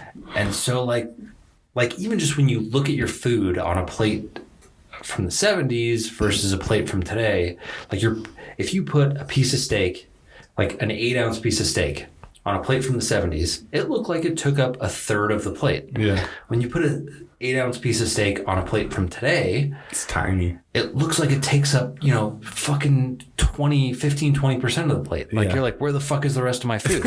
Yeah. They had smaller plates back then. They had fucking smaller plates. Smaller people making smaller stuff. And it tricks you. It fucking tricks you psychologically. Yeah. It tricks you psychologically. Always eat on a small plate. And the other thing too is just like fucking eat more whole foods. Yeah, it's very true, man. Like just stop eating so much processed shit.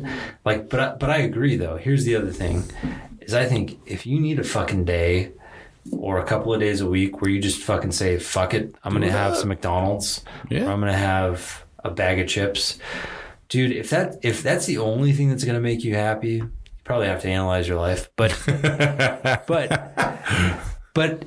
you should be able to give yourself like some freedom. But if the rest of the time, if a majority of the time you're sitting there, by the way, asterisk, Derek and I are not fucking scientists. We're not. Disclaimer. Yeah. But like, if most of the time you're eating fucking whole vegetables, I'm not talking about the shit that you find in fucking cans and jars and fruits. Not the frozen ones. Not the fucking frozen shit and meats. Not the fucking shit that you get in a can again or like the shit that's frozen in a bag that you get from Costco. And not the vegetables that are 4 times bigger than what they should look like. Yeah, that's a whole other thing. Yeah, dude. Like just eat the right shit most of the time and then you can fucking splurge every now and then. Yeah, that's fine. I totally agree, man. Cheers to that. Cheers to and that. then it leaves room for beer. Plenty of beer. See? Actually, and that was the cool thing about this course. Mm-hmm. Sorry, I had to sip. It's fucking, it's improper not to take a drink when you cheers. Yeah, you have to. Like, you have to. Like, I've noticed a lot of people cheering these days, and then they'll, like, not take a drink, and I'm like, that's not what, like, the whole purpose of this is, like, you cheers and then you take a drink. Drink together. Like, it's a trust thing. It's a trust thing. You'll have to do an episode once about proper beer etiquette. Well, how could you put that together? Beer and etiquette. Betikit. No, that's stupid. That sounds like Vegas. Betikit. Like your betikit. It does, yeah, betikit. That's like my boss was telling me today, like he got yelled at a blackjack table once because apparently you're supposed to be like the lost guy, like every now and then. Like you're supposed, like, I don't know how this all works because I very rarely bet, but like I guess like every now and then you're supposed to be the guy who's the fall guy. So you take a bad card knowing that it's going to help the rest of the table. Oh yeah, there's like proper etiquette for that. Like if that's betikit. Betikit, yeah. If you're like one of the last 2 people on the table, like you do different things than the people on the first 2 seats. Yes. Like it's really that's weird. What you're talking about, and I have no idea about this shit. But it's like, and he got yelled I'm here to win. He got yelled at. Screw you guys. That's exactly what he said. That's exactly what he was like. He was like, oh, well, I thought I was, I didn't want to lose. He's like, well, now all of us lost. Like, but I don't know. Yeah, that's silly. Yeah, and I don't care. Yeah, like, I don't care if you win. And, like, if I'm losing and you're winning, there's a problem. But apparently that's like, etiquette. Yeah, it's weird. There's a thing. Yeah. There's, like, you'll get fucking yelled at like a higher stakes table. It's nuts. Anytime I ever play, like, and I've probably played a grand total of, like, 4 times. Yeah. Since I've moved to the city. But, like, I play like the $5 table. I like how you say move to the city. I moved to the city. Move to the city, man. I like that. Like you always hear people, I moved to Las Vegas. I moved to Vegas. Like I moved to the city. It's like you lived on a farm somewhere. I live at the beach, man. I lived at the beach. Oh my God, that'd be the best. We lived fucking walking distance to the San Diego Zoo. I don't know why the fuck we ever left that place. Yeah, why'd you guys come out here? It's just work. Was it family or just you by yourself? No, it was Amanda and I. Oh, okay. We moved, We moved 2 weeks after we got married. Holy crap, dude. Yeah. We had to plan our move during the final planning stages of the wedding. Jesus. We got back from the honeymoon and we moved to Vegas the day after. Holy crap, man. Yeah. That's intense. It was insane. It was Jeez. insane. But it was job offer. It was like, well, it's expensive out in San Diego, I had to convince too. Amanda. Holy crap. I had to convince her. I was like, hey, by the way, I know we've got a wedding in like a month. You want to move to Vegas afterwards? What'd she say? She hated it. She's like, fuck you, no. Yeah. But then I showed her like some of the housing prices out here and everything. And it's like, yeah, we could afford a house. Exactly. Yeah. In San Diego, we were 23 at the time. Like, I can't afford a house. Yeah. We can't. It's expensive. We'll be 10 years older before we can afford a house. Yeah. In San Diego, man. If we're lucky. Yeah. It's great. It's beautiful though. Oh God, I mean, especially in the summers. I miss it, dude. San Diego's the best town in the world. I don't care what the fuck anyone says about that's LA or screw LA. Yeah, sorry guys. People like San Francisco or Seattle or San Portland. Fran's dope. But San Diego's where it's at. San Diego's the best, man. Me and Ashley always try and make it to Coronado Island like at least 3 times a year. We try. Oh, Coronado's. Dude, we love Coronado Island. Man. Did you? Nice. Yeah, I proposed in Coronado. Heck yeah, man. Yeah. A little French restaurant, Chez Loma. Okay. Yeah. Like right downtown, like on Orange? On Orange. Okay. Yeah. Nice. It's been standing for like 100 years. It looks like a house. Pretty sure they made I think they turned a house into a fucking restaurant. Is the one guy, the owner guy, is he really cool? Does he come out and like talk a lot? Like I feel, no, dude, I don't know. Crap, this is like a hummus place we were at. No, it's beautiful down there. It was a nice little French restaurant. It was weird. And I still remember because like, I mean, cell phones were shitty back then. This was in 2010. Oh, dude, yeah. Cell phones were shitty, but I was like, so Amanda went to the bathroom. And I turned to this table next to us. This is a couple who are probably like 5 years older than us. Yeah. And I was like, here's my cell phone. Can you guys take a picture? I'm about to propose. Yeah. And I'm like, how the fuck do you work this camera? like this wasn't today. Like everyone knows how to work the iPhone camera. Like everyone knows how to, it's pretty simple stuff. Well, that's the thing that's funny. Everybody knows how to work an iPhone.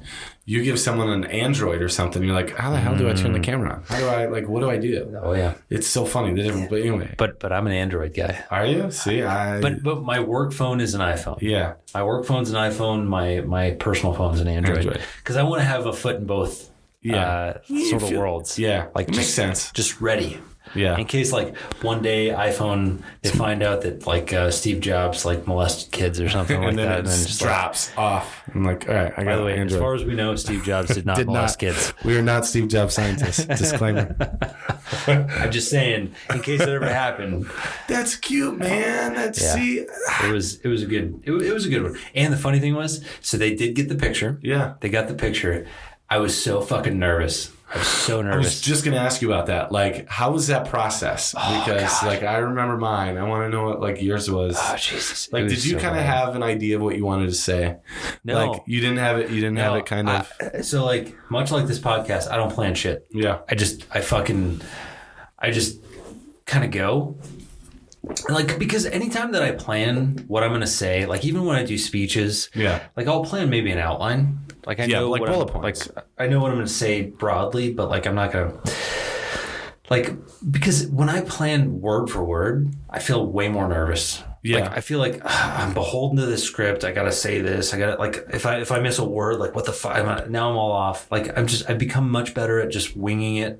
So I did the same thing. I did the same thing with fucking with my proposal. I was like, all right, I'm going to say I love you. Yeah, and I'm going to say I really want to spend the rest of my life with you. But that's basically as far as I had it planned out. Yeah, and so I did it. But I was so nervous that when I whipped out the ring, when I whipped out my dick. Yeah. Right away, that's right my mind went. I was like, whipped out. I was like, what did you do? When you say whipped out. Did you put it around there? Like, well, which one's more impressive? That's the question. I don't know. I am in a thong right now. Remember that. Yeah. No, so when I pulled out the ring, which is in the standard box, like the little box. Yeah. So you know how it flips open? It's like at a 90-degree angle. So you've got the top shit, and you've got the bottom thing. And so the top shit and the bottom. You flip it open, and it's at this 90-degree angle. It looks like Mr. Pac-Man. Like to, close its mouth. Yeah, easy. Yeah. So the ring's supposed to be on the bottom part. Right? Oh no! Well, do you open it the wrong way? I opened it the wrong way, and the ring is at this like the top of the mouth of the Mr. Pac-Man. Geez, yeah. And so the picture actually has the ring. Well, that's kind of cool though. It's funny. It's stupid. It's funny. It's stupid. It is what it is. But it kind of makes a moment. It did. It was funny because Amanda's sitting there it's a perfect picture of her because she's got her hands on her face, like tearing up a little bit. And I'm sitting there on my knee, like very classic, very traditional. And then I've got this stupid fucking rock, like facing the wrong damn way. Like I'm just pointing right at her face. Like, here you go.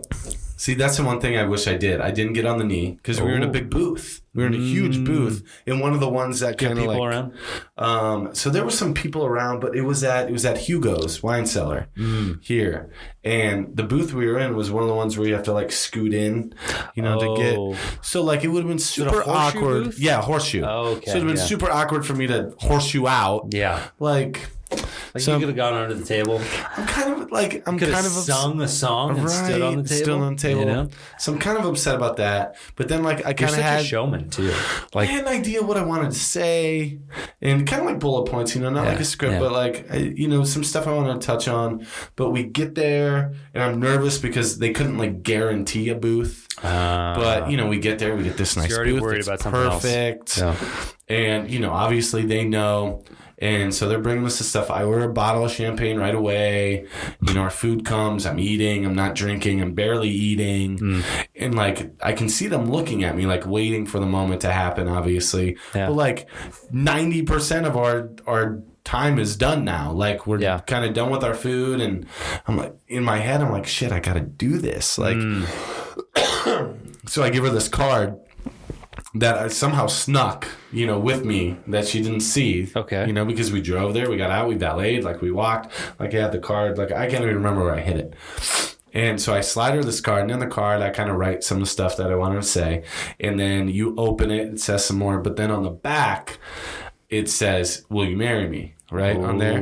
And so she's reading it, and I'm getting the ring ready, while she's reading it. And she reads it. She's like, "Oh, that's so cute." Oh, gives me a hug. She didn't flip it over. I'm like, "Oh, what's babe, I think there's more on there." And so then like she goes to flip it, and then she looks over, and I have the ring, and she's like super surprised because she knew it was gonna come. Did she know? Did she have any idea? She says she knew it was going to come that year sometime. Was this a special occasion, like her birthday or like anniversary? No. So it was just friends around, date night, whatever. Date night, yeah. And so we went, and it was her parents kind of had an idea because obviously when they were in town, I asked them, Oh, for you the did deal. The traditional thing. I did the deal, Good. Good, yeah. And that was nerve-wracking enough. I did that too, yeah. But so when Ashley said, because she talks to her parents daily, and I guess told them like, "Oh yeah, we're gonna go out to dinner at Hugo's," blah blah. Her parents say now, like, I kind of felt like he was gonna do it then, but it was so nerve-wracking, man. Palm sweating, dude. Like, and then right after it was all done, like I think we killed that bottle of champagne in like 5 minutes. Oh my god! Because it was just everything was off. Well, that's it, man. I don't know what you guys did for the rest of that night, but the night that I proposed, we had a great day. We were, I think we did a little Coronado tour. We did some shit. Nice. And then we had dinner. But man, we got wasted that night. Mm-hmm. It was so much. We were just so fucking excited. No, I feel, we did the same thing. I think we left there and then we called, like while we were in the car, I think I actually called everybody. Everybody. Yeah, like pretty much all my side knew already, you know, because I told them. And, but yeah, I think we went up to like Green Valley Ranch. We went to Pizza Rock. Did you know she was going to say yes, by the way? Like, did you, you were pretty sure. Yeah. But I had the ring, like I bought it in November of the year prior. I think I bought it in like, when did we get married? We just got married. What is it? 2019, 2018. I think 2017, I bought the ring in November. And then I didn't propose until like March of 2018, I think. So you were sitting on it for a while. So I was sitting on it for a minute. Yeah. Why are we so nervous? I don't know. Like, because you knew, I knew. I mean, I knew she was going to say yes. Yeah. I guess it's the fear, right, of not knowing if it's 100%. Or is it like, you know that this is going to be one of the biggest moments of their lives, in your life. You want to F it up. If you fuck it up, they're going to be telling the story like when you're 80 years old, like Grandpa was a fucking dipshit. Like I said yes, but I barely said yes. Yeah. Dude, that's a whole nother story. It's like, think about like our kids, you know, when we're like 80, like the kind of music we're going to be bumping in our cars. Like we're going to be playing Cardi B. We're going to be like, we're going to be rolling down the street. I don't mind Cardi B, but I ain't going to be, I'll be rocking Metallica, man. Yeah. See, but like, it's crazy. But yeah, they'll be like, what the fuck is this? What is a guitar? Yeah. Like, what is that? A big band? So weird. I hope they have an appreciation for beer. I hope beer stays where it's at. I don't think beer is gonna go anywhere. But I mean, fuck, who knows? Like, I still like. I listen to fucking radio these days, alternative radio, and I'm like, this isn't fucking alternative. Dude, music nowadays is rough. Yeah, like who's a modern rock band? Like, so Nickelback. Nickelback gets a lot of hate, man. And I think rightfully so. They sound exactly the fucking same. Nickelback. But like, I was having this conversation with a few people at work. Like, who is making good rock music these days? Who's new? So like, I brought up the Black Keys, but then I looked it up, and I think they've been doing it since like 2005. Yeah, I've been around for a minute. You know, who the fuck else? Like, like Fall Out Boy, but they're still like since like 2002. Yeah. You know, I mean, I don't know any like new rock bands, but I don't know that they don't exist. I just don't think that they're easily accessible because I don't think that there are a whole lot of stations out there that play like new rock stars these days. Yeah. Do you still listen to the actual like FM though? Like FM radio? Or do you go satellite or do you go Spotify? And we mostly listen to... In my car, I mostly listen to fucking... I'm a nerd. I listen to like fucking NPR or like books on tape. No, that's kind of cool though. That's good. It's just... And then when I do listen to music, I probably... So I use the Amazon app. Okay. Again, I'm an Android guy. I'm not an iTunes guy. Hey, I got Alexa at home, which is soon to be Samuel L. Do you hear about that? No. He's gonna be a new voice for Amazon. Fuck yeah. And not just like a little like. Not just like a little thing. Like literally, you can either have the normal Amazon or you can have Samuel L. And you can choose if he's going to be explicit or not. Definitely explicit. You got to have. Obviously. You got to have. Yeah. But they said it's coming later this year, which there's not much of the year left. So you fixed my microphone and you told me about Samuel L. Jackson. Can you imagine? Doing Alexa. Hey, Samuel. 2 game changers. Turn my TV on. Fuck you! Turn your TV on yourself! I'll do it! It's gonna be insane. I'm trying to think of the fucking Pulp Fiction quote. Right? Like I can't. It's not coming to my mind. But I may have to watch that tonight at this point. Dude. That is incredible. It's gonna be awesome. Great news. Next is Morgan Freeman, I hope. Because his voice is just nice, man. It's soothing. Dude, yeah. Soothing. You can't beat it. I think we got to wrap this up. Let's wrap it up. It's we're closing in on 2 hours. 2 hours. So well, good beer, good people. You know, good. I was trying to think of a G word for talking, but good gab. Gab. Gift of gab, man. Gift of gab. There's a rock in Ireland that gives you that. Really? You know that? Yeah. Oh shit! Is that the Blarney Stone? No, I think it's the Blarney Stone. It gives you the gift of gab. You have to like almost die to kiss that thing, don't you? You have to like lean over a freaking edge or something. I don't know. Never been. I got my wife's cousin's there right now. Maybe we can ask her to take a look for us. Nice. Well, thanks for having me on this sucker, man. This has been fun. Dude, thank you so much. I appreciate it. You are an incredible conversationalist. Your fucking podcast. Because I want you to mention all the ways that people can look you up. Do you think that this episode has helped you work through any of your issues with your fear of the dark?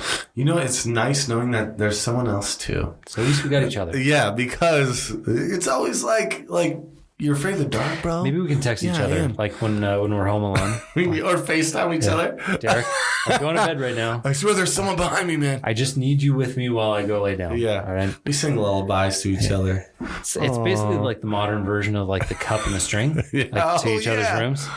We need to bring that back. It'd be a long string. It'd be a very long string. All right, so again, thank you. How can people listen to your stuff? Because you've got an amazing podcast. Do you guys have any social channels or anything like that? Yeah. So we're on our host site is SoundCloud, but we're on Spotify. We're on iTunes. So just look up Guycology.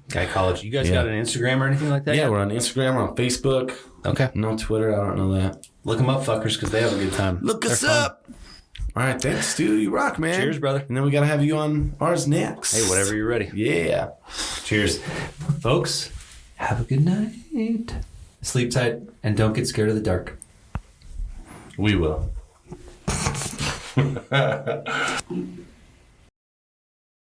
Fucking pumpkin beers. I'm ready. I'm ready for the pumpkin beers. I'm ready for the White Claw pumpkin. Oh, shit. Fuck. You're a White Claw man yourself? Oh, God, no. Oh, shit. I hate White Claw. Oh,